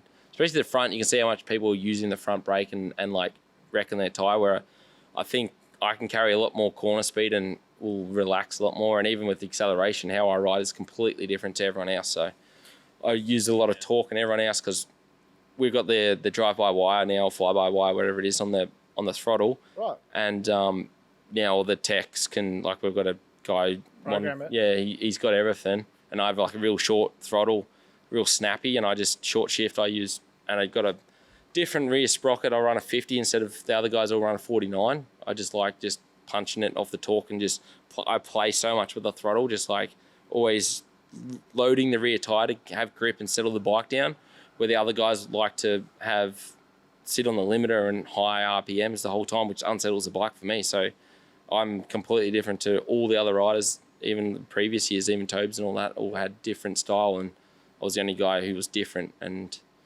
yeah, it's cool to dive into that, because then you can see how fast you're going into every corner, and how the throttle opens. They can measure all that fuel stuff, which I don't know much of. I just ride the bike. Do you get a lot of data off the bike, mate, on your rally bikes? No. Unless we need to ask, like, I wasn't going to the high speed here or there, and they can check and maybe see on the other bikes if they were performing better here. But everything, if there's something going wrong, then you can check. What would you say is your strength? Like, I've seen a lot of footage at your farm, and it looks like you ride the Dakar bike almost like your desert bike, like a motocross bike. Yeah. Is your style very different? I know you said you ride the bike differently, but what would you say is your strength in the desert races? I think I'm just good at all the terrains. That's the best thing. Like racing here in Australia, we did, like in our Australian series here, we did desert racing. Yep. We did sprint cross countries here as well, in sand, rocky stuff, hard pack, everything. And here. how old were you when you won that? Because you won the Australian Championship. Yeah, I was 20. When did I win it at? 21, I think. 20, 21. Okay. Yeah, I won that. Was Fink and Morocco and those races always on your radar? Not really. When I first did racing enduro and that, I didn't even I lived nowhere near the desert to race. I didn't like high speed, because I just grew up in trees, first, second gear stuff, just real intense, tight racing. And then once I joined the KTM team, they're like, we'd like you to go to Hadar and do that desert race there. You won Hadar as well, didn't you? Yeah, that's the toughest race in Oz for sure. Is it? Yeah, that is 4 hours. That's 176 average, the whole race. Yeah, so that's harder than Fink. Yeah, creams. It's 4 hours of just flat out. Yeah, just sand whoops. 30-minute lap time and you're racing 500 other competitors, you're lapping dudes. And that's what you're saying about before about the hobby rider or the hobby riders, drivers and you've got to make sure they stick to their line and you've got to weave around them. You're going down the fence line straight 180 Ks there and they're like snaking around, got arm pump, they're tired, they're exhausted, and you'll just blow their bloody mirrors off. Do you get arm pump? Stupid No, question. I don't. Some riders still do, but I don't know. I think like if you're unfit in that, then like you'll grip a lot more. Yep. You just, I guess I've rode so much now. You relax and you just know what you're doing. When we talk about Australian desert racing and stuff, do you keep the enduro racing? Do you keep an eye on that at all? Yeah. I still follow. I'll check most of the tests and times and that still. Yep. And are there any? I've got a few mates that still race it. Well, a lot of them. So yeah, I'll still watch that. Who are the guys you keep an eye on now? It's just always the top 10. You're always interested to see every new year. You're like, all right, who's going to be the guy this year, or who's going to, shape up to that guy. So, Milner was my biggest rival, Daniel Milner. Yep. He was a couple of years older than me. He won all the Aussie stuff, and he was like fighting with Tobes before Tobes went away. So those two were battling, and then I was that young guy coming up who wanted to, knock him off, and then it was, every sort of a couple of years back and forth, and then the last year I raced him was 19 or 20 in COVID, but we didn't finish that championship. So he was the main guy to race against, and that's why I think I got so good, because the rivalry was so hard. You're just fighting to be better than him each week, and every year it's like, all right, bigger off season, need to do more. Yeah. And work on the best thing I think I found was like I knew where I needed to work, so that was always probably good. Because, all right, if my legs faded in the cross country, I'm like, all right, more endurance and figure out more cycling. Yep. Just get better there. And even if it was bike setup, like I'm getting killed here, I can ride more, but I can't sit the bike in a rut. So it's just working on those things. But Milner actually won the Adelaide 500, had an enduro cross at Adelaide. Did you do that? Because it would have been around that time. No, when was that? That was 16. I think, was it 2016 or they do it later? 17. Was it that long 16, ago? 17. It might have been. We're a bit older than you, Chucky. I'm getting old. That is, I thought 15 or 16, yeah. Because I was meant to go over and do it, but because I think Dave Ellis was running in 15 or it might have been 16, 17. Yep. I reckon it was 16. No, it was 16. 16. Start of I reckon 16. I was there in the GT car. I was going to say it was 2020. I'm actually only 28, by the way. So I'm, yeah. Chucky's 30, so we know I'm you're 30, older I'm than that, mate. Yeah. But I saw he won that. That was cool to go over and watch. Like that. It is unreal to watch the endurocross obstacles, and it's always carnage too, and good racing. Yeah. But same thing. You fall off there, you're going to hurt yourself. Yeah. It's not fun, but it's low speed, which is good, and it's good to see the skill. But Are there any young blokes you think could? This is a big endorsement. Australian. If you. Yeah, no, it's like it's hard. I've tried to help a lot of riders through the years of like whether it's my teammates or mates locally or interstaters, and I don't know. They just got to. You can give them. You can show them what to do and that, but it's up to them to figure it out. It's like I can say, all right, this is what I did. I didn't follow any program. I just knew what I needed to do, just ride and get better in those areas. So, yeah, you can tell them what to do on that, but it's up to them to go away and do the work. And for me, it was always do the work and then do more. It's like, all right, if someone says, I go for a 3-hour cycle and for the week, whatever, I'd go do 4 and then back it up next day, do something else stupid. So. And how did Red Bull come about? Because even in go-karting, you grow up, and if you saw someone with a Red Bull helmet, you knew they were good. And so it's like, I think most people aspire to being a Red Bull rider, athlete, driver, it could be anything. How does that, or when did that come about, and how does that come about, do you think? Yeah, I joined with KTM as the big partnership they have with Red Bull as a global thing. So partnership, so I was a part of that crew already in 2017 when I raced the World Enduro Championship. Like I won in 2016 here and went over to Europe to race. So struggled over there and came back. So I already had my first opportunity there, but it was the same thing. It was like I didn't have the team and support there, and I hated it because they were just like, here's a bike, go for it. It was like no development, no testing, whatever. And I'm like, it's just pretty much a parts bike. This is the top team in the world for enduro. And my bike back home is better. Like I can set up with a better team back home. And I said that to him, and I'm like, all right, like that's another story. I took my own engine over because I was expecting this red hot factory engine, and it's just a standard engine you buy from the shop. And then I took over a whole engine, took my head, barrel, carby over, and I put that on my practice bike at the practice track. Like I took the van from the team and I built all that out the track, and then came back and went to one of the races there. This is halfway through the season, and I proved like I had that race bike. I rode my race bike at the shakedown. I'm like, nah, my practice bike's heaps better. Like the power is unreal. And then like the manager jumped on and my head mechanic, well, my mechanic at the time, like, whoa, what's going on? He's ringing up the factory going, why is this engine different to that one? And da-da-da. And they went to strip it all down to figure it out. I'm like, that's my engine from home that I got built and I brought it over. That's what I've ran every race I've used at home. And who built it? Kevy Doyle, which is an old moto mechanic from Bairnsdale. Right. So he did all my two strokes back here.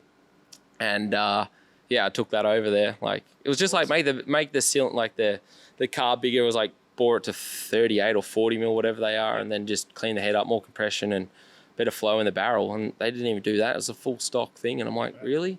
And your factory team and just rolling off the shelf. Yeah, but then you go their four-stroke. How much development they put into those four-strokes was ridiculous. Like, yeah, we had cams, valves, pistons, everything there, whatever you wanted. It was all done, heads flowed, everything. But two-strokes, they just didn't. They just go, oh, here you go. But I'm like, you can make it better. But that was where I'm like, righto. That was another story. But yeah, it was cool. That was one of my little life lessons in the world. Is like, don't settle for just getting told what to do and this is it. Like I went out and put that work in and showed them that like I can do more. And then I just learned. It's just like if you're not happy, just keep pushing until you. And that year after that was halfway through that year in 2017, and threw the towel in. I'm like, all right, European holiday, and I just raced around Europe for the year. It was the European circuit. Came back, worked my ass off, and then came back in 18, 19, and then in 19 I turned back around and become the best rider in the world in enduro. So I was just like, yep, that was a good one to send a little message to the old mates. So I told you I was good. Yeah. And we built the bike here in Australia and made the suspension unreal, engine, the whole package was built here by the team and with me, and that's where I learnt a lot, and that's where it transitioned to where I am now. Like I knew we needed things to be better. And you just keep pushing. So that was pretty cool, like all that. It's a cool story. So Australia breeds pretty good. I'm going to leave you two for 2 seconds to take a piss. Yeah, I'm pissed off. Go for it. Never leave you hanging, mate. You take over. I saw you. Just keep it going. All right, guys, we're going to talk about Dakar. It's still such another world.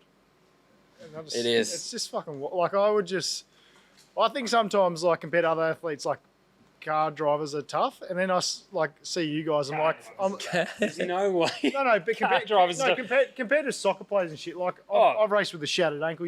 I think motorsport in general. All right, we're back. Chris, car drivers are tough. Remember that. Hey, not as tough as you, mate. No. It's anyway. I think it is uncomparable to go 2 wheels to 4 is not. I mean, I've done a fair bit on the bike now. I've done a few pub rides, and I can tell you, speaking 2 wheels to 4, you've won Dakar. That's awesome.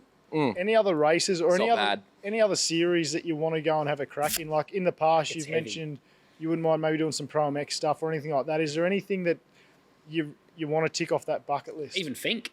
No.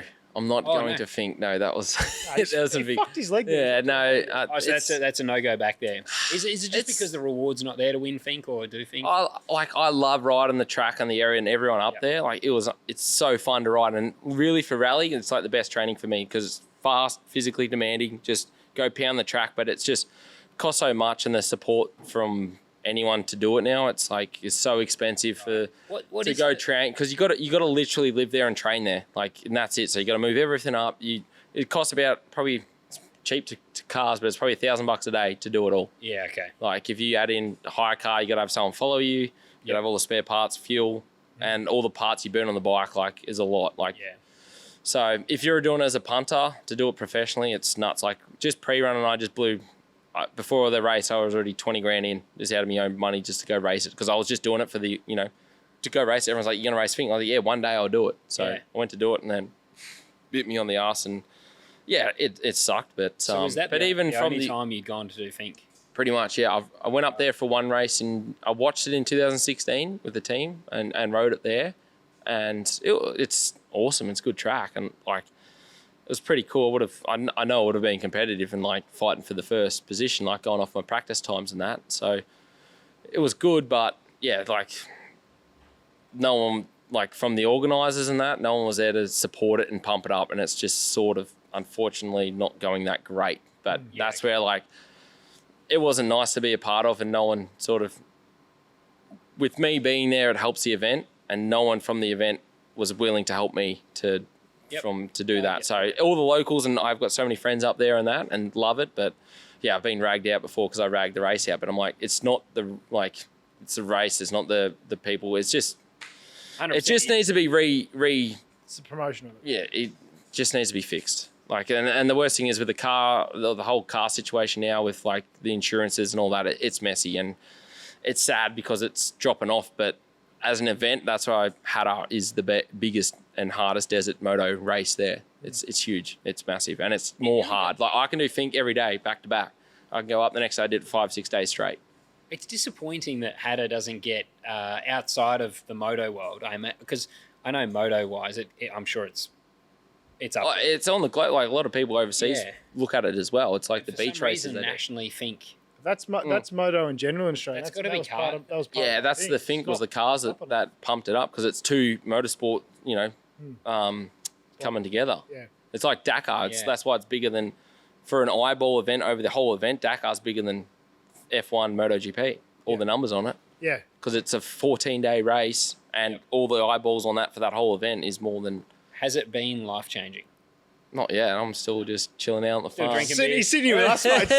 So, clearly not. I'm waiting for the bonus to come in, then I'll figure out what I do with it. Well, I mean, Might buy a steak. bonus Oh, is your shout, is it? Maybe. But yeah, races. I'm keen to hear what's Yeah. up on the list, mate. I still want to do an outdoor American race, like the AMA outdoors. AMA? Yeah, race with the smoked Jet Lawrence. So I want to try and do that. Now's your opportunity. Yeah, I know. Yeah, I know. I just messaged him now. this morning. Spewing watching Actually, that. you know those guys, don't you? Yeah. They're rippers. They're funny dudes.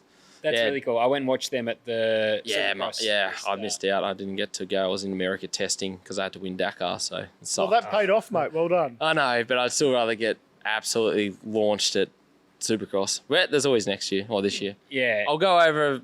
Yeah, I want to go over to America this year, and it's just hard now because it's like I got to go train and race, prepare for motocross. I want to go like top 10 in the AMA, which I know is possible, and how I can ride. Yeah, like I could do it. Not Supercross, motocross. I could do it for sure because I knew when I was there a couple of years ago. Yeah, and you ride with those guys, don't you? Yeah, So Jen yeah, Hunt I know. You're mates with, aren't you? Because the guys at Quadlock were actually telling me that only yesterday. They were saying that you were mates with them. And yeah, and like I trained with Cooper Webb and Joey Savacci there as well at this facility when I was training there in 21. So you go off the lap times there, and you pay, like only my fitness was there. I was like 2 seconds off them. So if you're 2 seconds off Cooper Webb, who was, I think he was on the 450 then, Red Bull KTM. He just won Supercross that year, and he was sitting second in the championship. Has there been anyone that's gone from desert racing to no? You're going to be the first. I can see it. Yeah, I know. I want to do one. I want to just do one. On Apex Hunters. But the thing is, I want to do it properly. Like it's like, and right, the thing is, it's like I got to get the motocross bike and full set it up properly, suspension, engine, have it all full spec. Because when I go to America, I'll get that same chassis and that same engine. So it's like, if KTM will let me do it, that was a problem. Because in 21, I was lined up to do them, and they said, no, you can't do it because Red Bull want you to do it. But then KTM's like, no, we're not. You're focusing on rally. Why are you going to race a motocross? I'm like, I want to do it from my career. Just let me do one race. Like, and I had like Cooper Webb messaging like the team boss, like he's a good rider. Like he will top 10 it. No worries. No doubt about it. I think I beat them on a sand track at home. Like at that track, I beat the one day of glory. I beat them all around a sand, like one of the rough sand little turn tracks. I beat them by a second. So I was like, it was only a minute. What was the lap time? It was a minute something. Oh, so that's more than a second. When you think percentage, that's a big 1 second's a lot in a 1 minute lap. But to do one fly lap like that, it's there's no jumps. We don't need to get caught up in details. Yeah. Right. A win's a win. Yeah, so I could take that, and then one of the boys shouted at me all night for that. So KTM though, just quickly, because I'm not sure that, I mean, globally they're obviously, as a brand, they've had massive troubles. Can you say anything about the future of them or your association? No. I think like the whole, like publicly they went, we're bankrupt or whatever, 3 billion euros in debt. So I think they Before or gave that after you 3. get your bonus, mate. Yeah, I know. That's what I'm a little bit nervous about it now. I'm sure. 3.5 billion in debt once they pay the Dakar exactly. bonus. But yeah, I think at the end of Feb is when their big meeting is about, going back to work and production and all that. So at the moment, I think there's a lot of investment coming back in. I think, 600 million euros going back into it from new investors and old, and they'll be fine. They're too big to drown. Like they're huge, and they're not stopping. It really shocked me because it's such an iconic brand. And I mean, even the colours, like to wear the KTM colours, I think it's one of the coolest looking brands. That's why I've got a KTM bike. Yeah. Because when I was a kid, Not a green one. I was always just like, if I ever get a motorbike, I need a KTM. Yeah. So like, you get brainwashed by that sort of stuff as a kid. You watch, like, for example. But it's like Red Bull as an athlete and KTM as a dirt bike rider. The KTM brand looks so cool. Yeah, together. Yeah, together. I just couldn't imagine it without it. So, especially for the off-road stuff. It's And what are they doing in AMA at the moment? Like, are they? Yeah, like they scaled racing back down, obviously over the 3 brands that KTM own, Husqvarna and Gas. So they've just more focusing on KTM right now, and that's what it's going to be for the next year or two until everything's back on track. So I think it'll be fine. They're still going to go racing, and they've got all the contracts for it all and stuff. So everyone's still got to go, but they just got ran down the last few years. I could see it, and I'm just a rider, and all the dealers could see what was happening. But was it MotoGP, mate? No, I think the whole motorsport budget's like 150 million. Right. That's not 3 billion. Motorsport's not 3 billion. It's like. Yeah. So there's bigger issues than just overspending on MotoGP. Exactly. I think MotoGP program's probably 80 million euro. So it's like, that's not 300. That's not. Motorsport budget's not much. Yeah, exactly right. And that's where it's just gone wrong from them going off the COVID sales and going, yep, we're getting hungry. We're going to make more bikes because the demand's there, and they just messed everything up. What's your schedule like from now, mate? When's your next race? What do you got for the rest of the year? I got to fly out in 2 weeks today. Go to Abu Dhabi for the next race. So quick party this weekend and catch up with all the mates and get absolutely slaughtered, and then recover next week and try and do some riding and just trying to get the energy back. Really, like the last 2 weeks have been pretty hectic. What was the recovery like after Dakar? I got home Monday morning, the 19th of Jan, 3:30 in the morning. Got home. I have Today's Show at like 8 o'clock online. I was still half blind from the Hummer ride on the way home. I saw that. Mum booked a Hummer on the way back, and that was pretty sick. So I was launching into beers on the way back, a little bit excited, as you would be. Yeah. And then I just had to fly to Sydney and do a heap of media stuff with Red Bull, KTM, catch up with all them and interviews. But I caught like a head cold. So my body was full fine for the recovery, but I got super sick and literally just shaking it this weekend. Just got rid of it. So it sort of sucked because you've just won the biggest race as well, and then it's just like bang, you're just traveling around on tour, and I'm like, it's sort of, I still haven't even got to celebrate. Like last night on the weekend, it was like, and now it's like the first time you just get to chill out, and it's like, it's not, this is easy, this is fun, it's not like a job, but it's something to do to share the story, and obviously these days with the media and your brand, your image, everything, it's like you got to do as much as you can as a part of the job, but. It's that's what KTM want. That's what Red Bull want. But at the same time, you want to be able to like come on things like this. And I've seen like the alpha blokes who are able to be yourself 100%. Yeah. And we see after the 1000 when someone wins that race and they've got to get up in the morning and do their sunrise morning cross. Shane's done that at Hamilton. Oh my God. And it's you do it. You nearly want to give them like, because I think sometimes it creates great content, but brands don't particularly like it. But it's like, you should be able to just go out, have a good time. Absolutely. And enjoy, because, I mean, even with just the fatigue it takes on bodies, there's no guarantee of how many times you can go and do it and back it up and win the race. It's like when you win it, you want to enjoy it. That's it. It might be my only Dakar I win. It's I'm going to look back at it and be like, that was, especially for the year, like telling the story of what position we were in with the bike and the team and the atmosphere, to switch it around. It's a freaking dream. I find that fascinating that... just so impressive that you can go through such a hard time with the team saying the bike is dog shit, effectively. Still maintain relationships though, and then come out and from, was it July you said to October?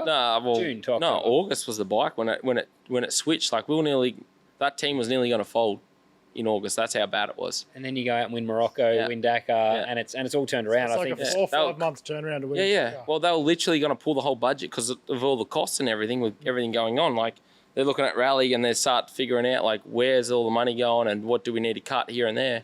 And they look at rally like, everyone's injured, everyone's retired, Sanders hates the bike. Yeah, Do we just call it? Yeah. And then that's where they were going to put us on a satellite team for Dakar on the old bike.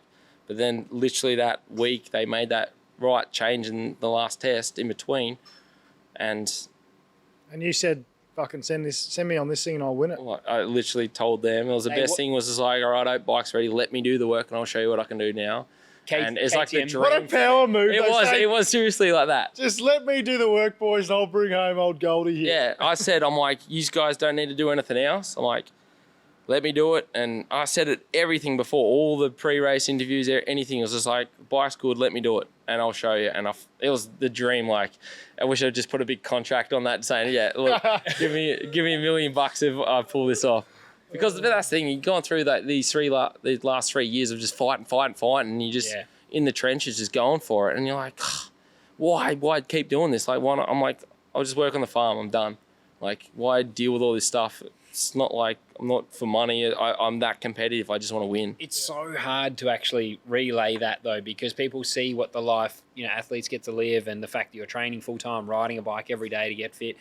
But it is, as a competitor, it's like I always talk about once it becomes a job, it's like that's one thing, but you're still competitive at the end of the day. It wouldn't matter how much money you're making. If you turned up every day and lost at work, it wouldn't matter if you're selling hats. If you could never make a sale, even if you love your job, it becomes shit. It's about performance at the end of the day. And that's one thing I think, it's like, yes, there's a point where you make enough to be comfortable, and then that's when money stops being the factor that makes you happy. Beyond that, it's like your own ego and trying to win and prove that you are actually able to do it. Yeah. Well, I hate it when I see any race, the team's clapping for second, third. Yeah. And I say to my team, if I got second at a stage, like they're clapping in like MotoGP and you finish the race in third or fourth, you come back and I'm like, don't ever clap unless I win. Like, I'm like, even in the morning, don't clap me off. It's just like, just kick me in the ass. Like, I want to be fired up. I'm angry. But I'm going out to kill. You got to be like that. I think even if you come second once, it's like, okay, cool. Like, I think it gives you the confidence. It's like, all right, I come second again. Yeah, second and third to me is like, it's like a job well done to the boys, like to the crew, but you're filthy. Yeah. Well, at that point, so like, if you can come second, you could have won probably. But yeah, I'd rather crash out than finish second or third. Depends. Depends. And that's where I think you've got the shits more if you go, fuck, finish second, but I had a car to win and I didn't maximise, or that's the worst feeling. I think that's where you get the shits like, oh, if I'm second, I probably could I have done something different to be first, and it's always an awkward thing. But even I won, I wasn't happy with the bike, and I was filthy when I won my first World Rally Championship. I won in Sonora, like one of the rounds. I was filthy because I'm like, I didn't even have fun. I nearly died 5 times each day, and I'm like, this thing needs to be better. Yeah. And they're like, oh, you just won, you just suck. And I'm like, mate.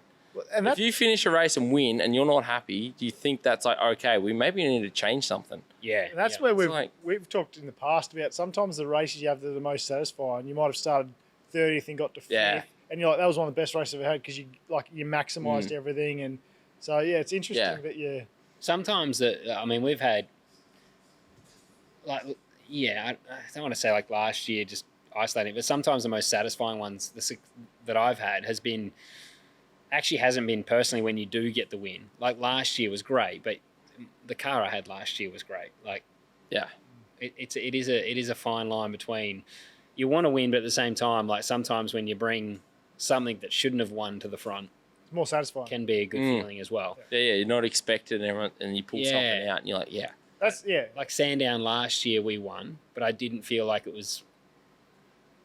It was an amazing. It felt like it was expected. Yeah, and also the car was way better than I had the year before. Yeah. Like I'm a second lap faster, and I'm like, I didn't just remember how to drive a second lap faster. Yeah. Didn't just work it out. Yeah, which do you get that, mate? Like riding for KTM Red Bull, like do you feel like that's a similar thing to Triple Eight and expectation? Supercars, Yeah, Like they're known to be the top. They've won 20 Dakars. Yeah. That's it. They put me on to develop and put me in this position. It's like I've got to win, and I've always wanted to win from the get-go. But but it's the same thing. If the bike's not doing what it's doing, like the last few years, even coming in injured, everyone's like, oh, you came in injured and not fit. I'm like, yeah, but I could still pull it out of my ass. Like I could still won or done a podium or something. It's just Yeah. Do you wish you got on the factory bike now, having been exposed to it earlier, or If it's hard because I think even if we had this situation back in when I started, I don't think we would have came up with this. But this thing can still be better. Like I already know the areas where it can be better. It's good because it's probably how we've got it set up is better than any other bike right now, and I'm that 10% better, I think, than most of the other fellas riding at the moment with just my consistency across the board of terrain. So it's super confident for me and the team because I just know I just focus on myself, and if I make a mistake in the road book, okay, I'll lose the race because of that, but that was my mistake, so I go back and work on that. But for the bike, I think KTM, it's where we are now is where we should be. So it's not like, this is us making the bike better for the future for everyone. Like our bike goes to the customers in 2 years, 3 years. So it's good because I hope now and for the development of KTM in the next few years that I'm used to make sure the bike's good for R&D and we can use that. I'm happy to make that happen because anytime you're riding a good bike, it's fun. Yeah. Especially doing pub rums. Bloody oath. Pub rums. Sign me up. I heard that, pub rums. Yeah, pub rums. Yeah, we go to pub, you have a rum. Rum, With you. why not? Yeah, why not? Yeah. Do the who do you? So a driver, when we need to find car speed, goes straight to their race engineer, which most people know. Say for car 87 last year, Will Brown was Andrew Edwards. You have your mechanics that then implement the changes and things. Who does a rider go to for development? So now you say you leave in 2 weeks' time. Right now, I imagine within the next few days, you're probably going to start thinking about what you want to change. Or you probably gave feedback. I mean, you probably debrief. Like, what does after a race look like, and the changes you want to make for the next race? Who do you talk to? How does that look like for a rider? Yeah, we just with our crew, I've got my mechanic, and then I will sit down with team manager every night. All the riders will sit down like separately after you get back and do a debrief. So we'll do team manager, our navigation guy, and who was our old team manager as well. And so he makes all our road books and stuff. And then our crew chief mechanic.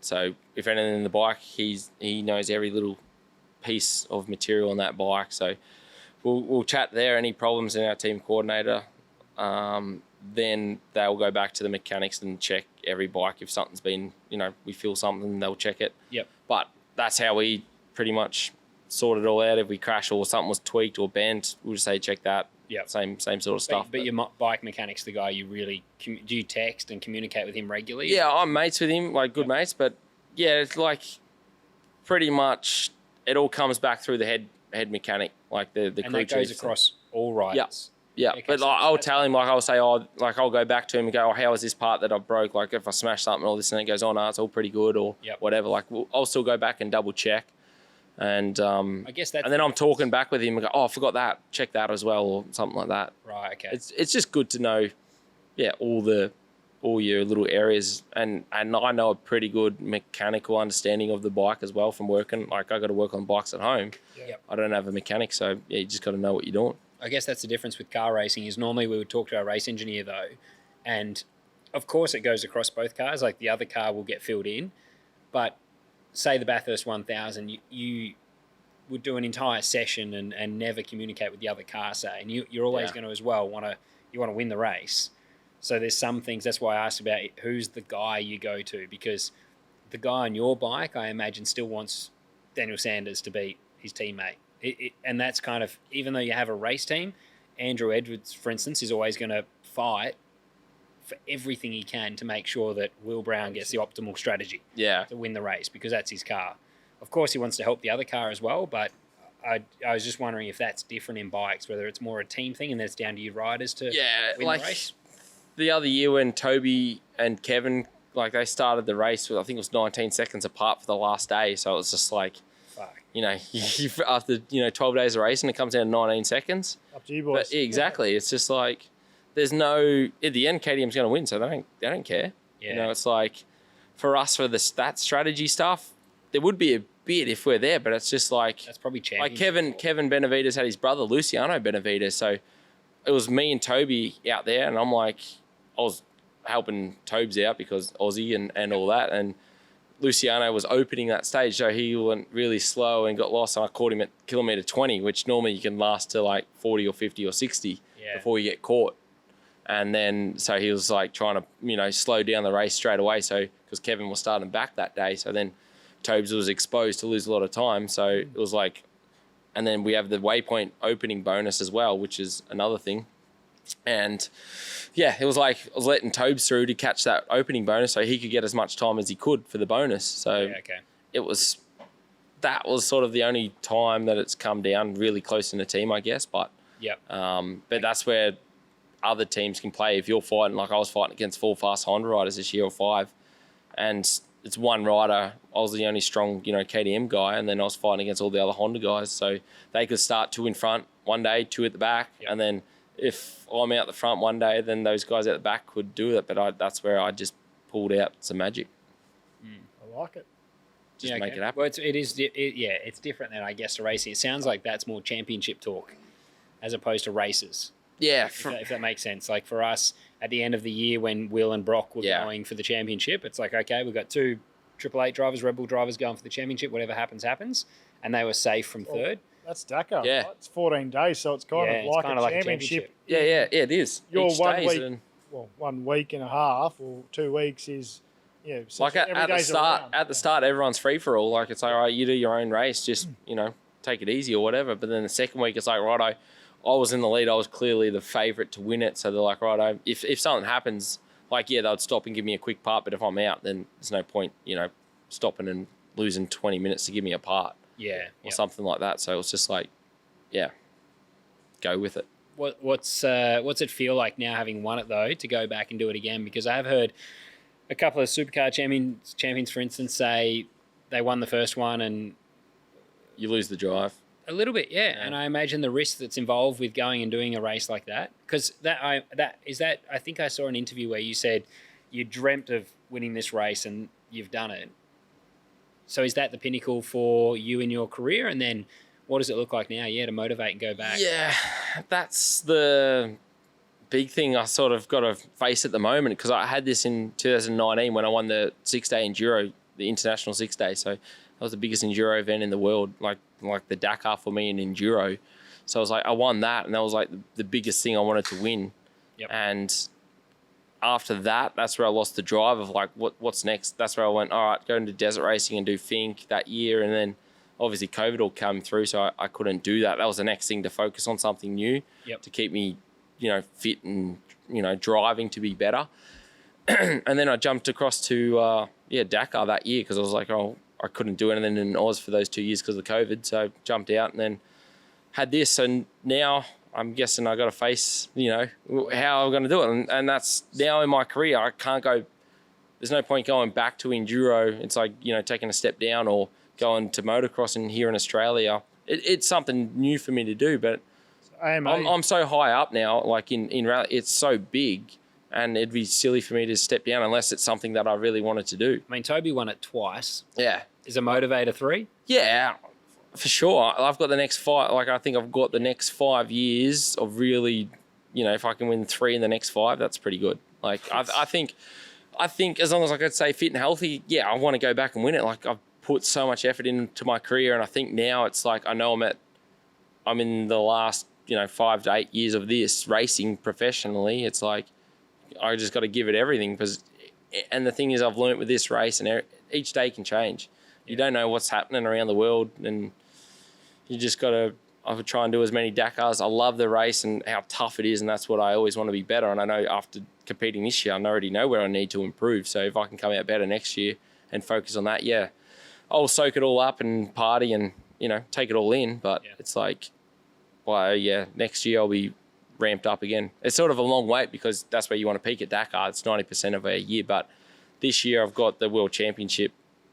We're racing the full race, so I want to go for that. I won a World Championship in rally, so I got 3rd in my first year, and then I haven't raced it because I've been injured the last couple of years, and last year we didn't compete in the championship. So I've got the lead now because Dakar's the first, and we've got 4 races to go. So we've got it. That's the next target. That's for me. That's the drive. And then if you can follow that rhythm all the way through, then all your training's done for Dakar nearly. So why not back it up again? Can We've got a few fan questions. Memos? Yeah. But also, We get some in. appreciate you bringing in the trophy. We did a little Google. It's 100% bronze, that thing. Shit. How much is that then? It's heavy. We'll melt it down. Yeah, you might get robbed on the way out. All right. Chuck us the cable here, Barbs, and you're going to have to turn the microphone up on the... Copy. Oh yeah, hey Chucky, just want to know why Upper Yarra Secondary College produces the world's best motorbike riders and why Luke Sanders is actually the better Sanders on an excavator.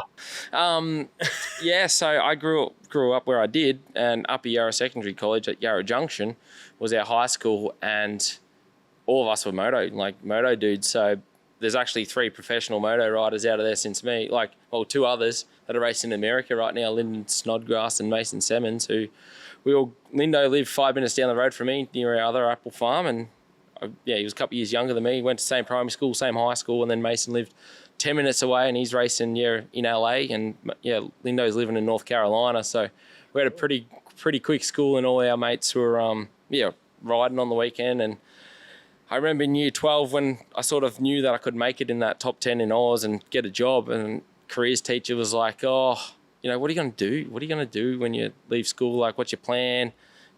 Apply, look at, how to get out and go into a job and find that. I'm like, I'm going to be a moto rider. And they're like, nah, what's your backup? I'm like, I'll figure that out when I get there, but I'm going to be a moto rider. So then they called me mum up and is he actually, Daniel said at the careers that he wants to go into moto riding. Is that even possible? Is that a career you can go into? Can he do it? And Mum's like, oh, I don't know. He's, he'll figure it out when he's out, So I just worked on the apple farm for 2 years, then got the gig and made it happen. So success rate out of there is pretty high if you want to ride it a is. motorbike. It's good. Yeah. 2 seconds. I'm going to change your battery bar. We must have been going for a while here.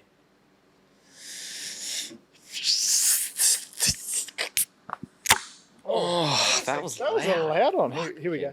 Check. Oh, it was tight and quick. That was tight and crisp, just how we like it. Yeah, but going back to that, the operating side, I got 2 good cousins that can operate. So one does house cuts, which is Andrew Burrows, and he thinks he's pretty good. He's nice and trim. There's no little flake of dirt left. It's all flat, trimmed nicely around Melbourne, so he can operate. And then my other cousin Luke, who he does bunkers and golf courses and stuff. So they're all pretty handy on a machine, and I just butcher and make jumps. So that's me. You got a few people do they help you out though with the track? Yeah, Luke and my cousin. They're both cousins. Andrew and Luke are they both into mountain bikes and motos and stuff. So we build mountain bike track at home and moto stuff. So I'm just precise on the moto shape of the jump because how I'm hitting it. But they just don't like the big gaps in between the jumps. It's just 100 foot's too much for them because they got to go to work on Monday. They want tabletops, mate. Yeah, they all want tabletops. So we fill it all in for them. Yeah, I won't jump anything that doesn't have a flat patch in the middle of it. Yeah. All right. You want a landing strip? Yeah. Hey lads, big fan of the podcast. Just asking Chucky, is it possible that you can get to Fink again now that you're with the Rebel KTM team? As I think this is what stopped Toby, if I'm wrong. Anyway, congrats on your win, mate. Good on you. Yeah, mate. So I'm not going to go, unfortunately. It would be great if there was support there and I had a team that ran it all. But for me, when I did it, it was just too much energy and took too much time away from me organising everything and took out. It was just a headache for me to do, and it was just too much stress, and that's probably why I wrote myself off because I was running around. I drove up and down a million times, flew in and out, and without a mechanic there full time, and that to do it properly and professionally, like I race around the world, it's just not worth doing really at the moment, especially for what I've just done now. And now it's like you have to win 20 finks or 30 finks to do what I just did, kind of thing. Yeah, I think financially as well, and it's just like and the risk as well you got to take up there. Even being an outsider now, I think seeing someone be exposed to what it is like when you just arrive and drive. Yeah. And then to have the stress of, and also then we talk about the fatigue coming in, mistakes that would be out of character and things that would happen at a race like that would be challenging. So hopefully though, it sounds like maybe there'll be some change at Fink in the future and we can see, it would be great. Yeah. Great to see that, but maybe it sounds like we need more support around the Hatter Desert race anyway. They sell out in 5 minutes, and the entries, the 700 entries in 5 minutes. You can't.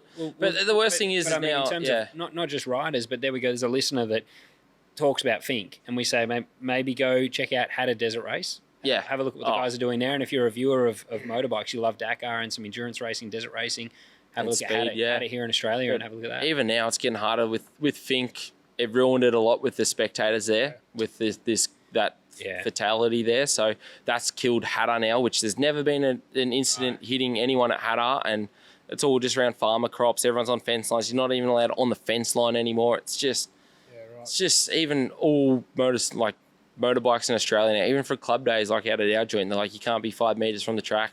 In Europe, they're all on the tape, leaning over, hitting the riders with flags. Bikes up and shit. Dude, everything. And then it's just sad because it's how the insurances come out from these incidents. Yeah, but it's what makes the races. You got to have those. That's how a desert race should be. And that's why the spectators are dying. It's just like no one wants to go out. Even on a motocross, they have to have the license around a motocross track. They've got to have all the proper barriers and be so far off the track now as well. Where Supercross is in the stadium, you're launched off the side as well. Even at Adelaide, they had to have the barriers there.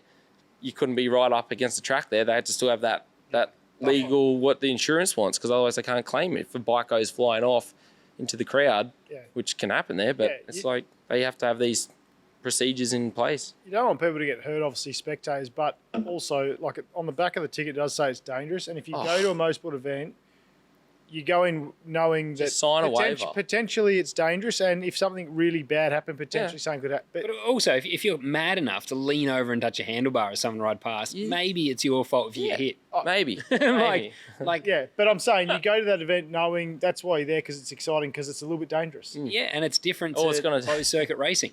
It's just like touching exhaust, you're going to get burned, aren't you, if it's hot? Yeah, exactly, you fucking idiot. How's them apples? I don't know who that one is. That one, he must know you're an apple. Recognise that voice? No. I bet the apples were good. They're getting picked tomorrow. So I had a few today. They were pretty good. Probably had 6 or 7 today already before I came down. Jesus Christ. Mate, when they're on the tree, that's You just... must be shitting through the eye of a I was needle. going to say. The immune system here, mate. I can drink camel milk straight out of the tit. What do we got next? Hey Chucky, congratulations mate. Awesome result. Just wondering what the worst injury you've had to ride through is. Surely the bee stinger would be up there. Cheers. Yeah, to ride through that wasn't too bad. It's just a bit of a throbbing lip. Hate a throbbing lip. You wouldn't know.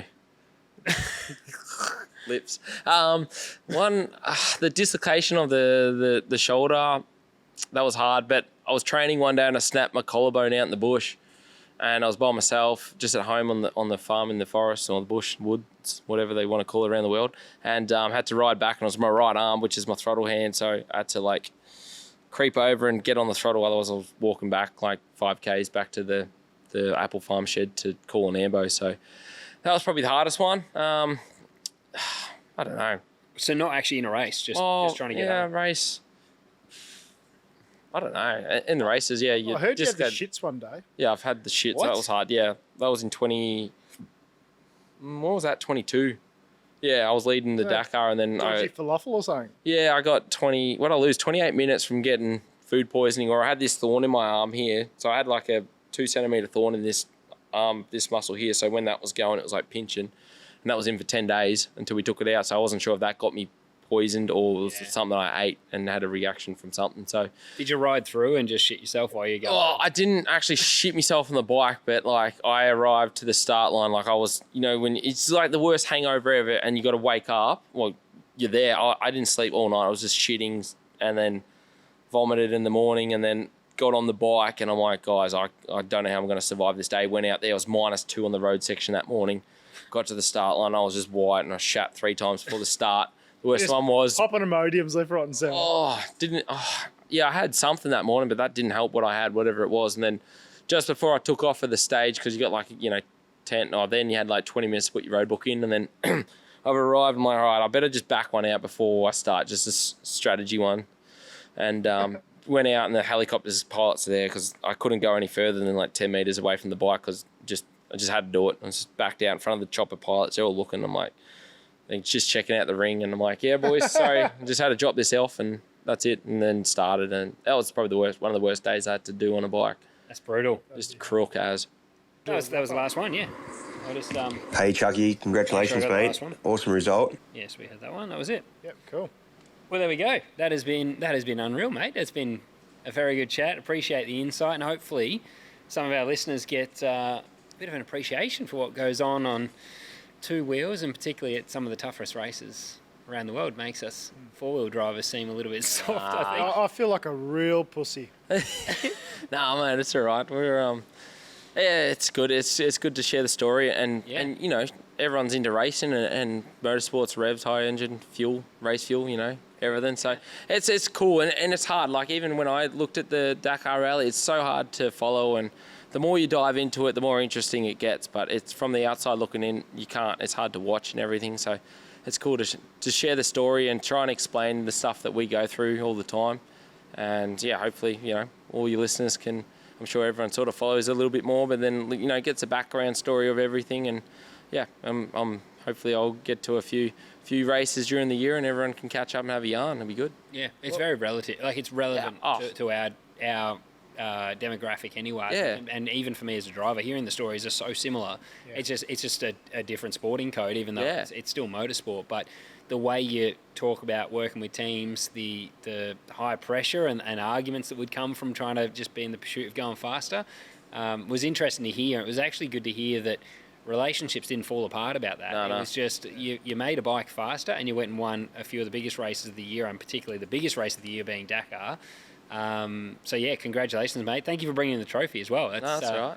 Stoked to see it in It's person. cool to see it and hold it. And I'm going to say, I'll go on a limb. I'll say best guest we've had, because not only did you win 5 stages, but you've also done 5 sound checks over the couple Yeah, of like, years. so I'm up to my 6, so I think you're out. No, that's all right, mate. Definitely, you're leading the leaderboard on that as well. The missus might have to come pick us up and get us back to Mount Erica for We'll go down the pub for a steak, and then see if we can really tear the joint up. It is funny because I texted you only 30 minutes before you said you'd be here, and I thought about the trophy, and I'm like, nah, it feels late. Maybe I shouldn't ask. But it'd be cool to have it come in. And then Elliot immediately said, do you reckon he'll bring the trophy in? I said, fuck, maybe I'll text him now. And it might have been a bit late. But I'd done some light stalking, and I'd seen you had it at the local vet, and I thought if he's taking it to the vet, he's bringing it to the show. It was my girlfriend's work. I was there all weekend playing the vet nurse. So yeah, it was actually in the car. I had a shoot earlier on with... it's very heavy. Yeah, it is 7 kilos on the... I had it in the luggage on the way back. I'm like, I'm just going to carry it on the plane. Yeah.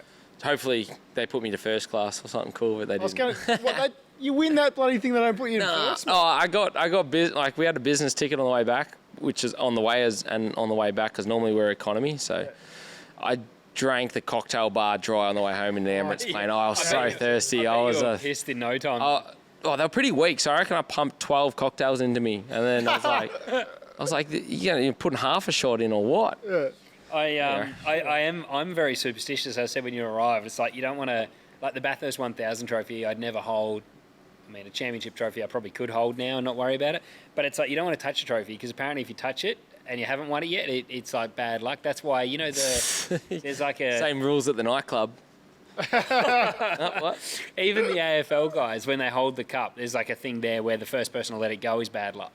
Oh. So there's always something with a trophy, but I think it's fair to say I will never win a Dakar. Or maybe you get a car drive over there, mate. You might be right. You might be in a truck. Definitely not on 2 wheels. Definitely not winning on 2 wheels. Old Navigate. Yeah, all right. Yeah. So there we go. Actually, that would be... Tobes and I'll be honest. It crossed my mind this year that Dakar would be a race on 4 wheels that it's just because I've got so much time, to learn that race and get into it. I see what. That's a big. Well, the best thing is Could you imagine how cool it would be to do that? Oh, it'd be amazing. The best thing is literally, if you want that experience, jump on a PlayStation or Xbox or whatever and play the Dakar game to read the road book, to understand what we have to read and navigate. Like, if you've got a co-driver and he tells you the information, 300 metres right, or left, whatever, but you go on the bike thing and say, do it yourself. Yeah, do it yourself. It is nuts. And then be like, all right, and then plus I've got to read the terrain. Yeah. So it's heaps easier in 4 wheels, what you're saying.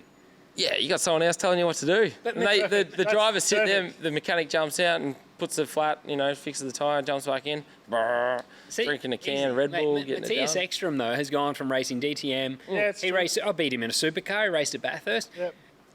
It is not unfathomable. I can touch that one because I'm never going to win it on 2 wheels. That's fair to say. I'm not great. But 4 wheels would be, even just to go and do that race. I saw what Toby put together, and I was aware of like the sponsorship program he brought in.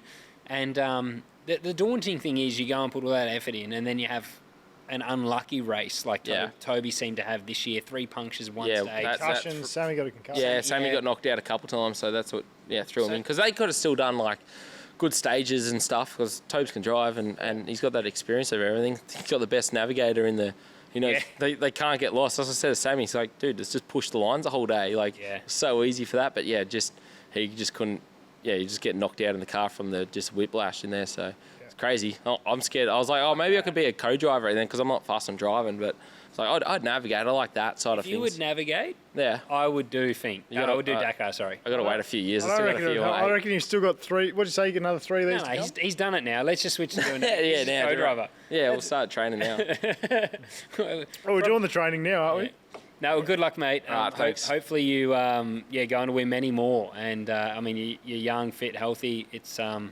It's all right in front of you. So good luck, and thanks for coming on the podcast. Hopefully, we get to give the listeners a perspective of something a little bit different. But if you can, go give Chucky a follow on socials as well. He's massive on social media. But the bikes get a huge following on socials. But I'd love to see more people follow it through YouTube and everything, because this year really opened my eyes up following Dakar.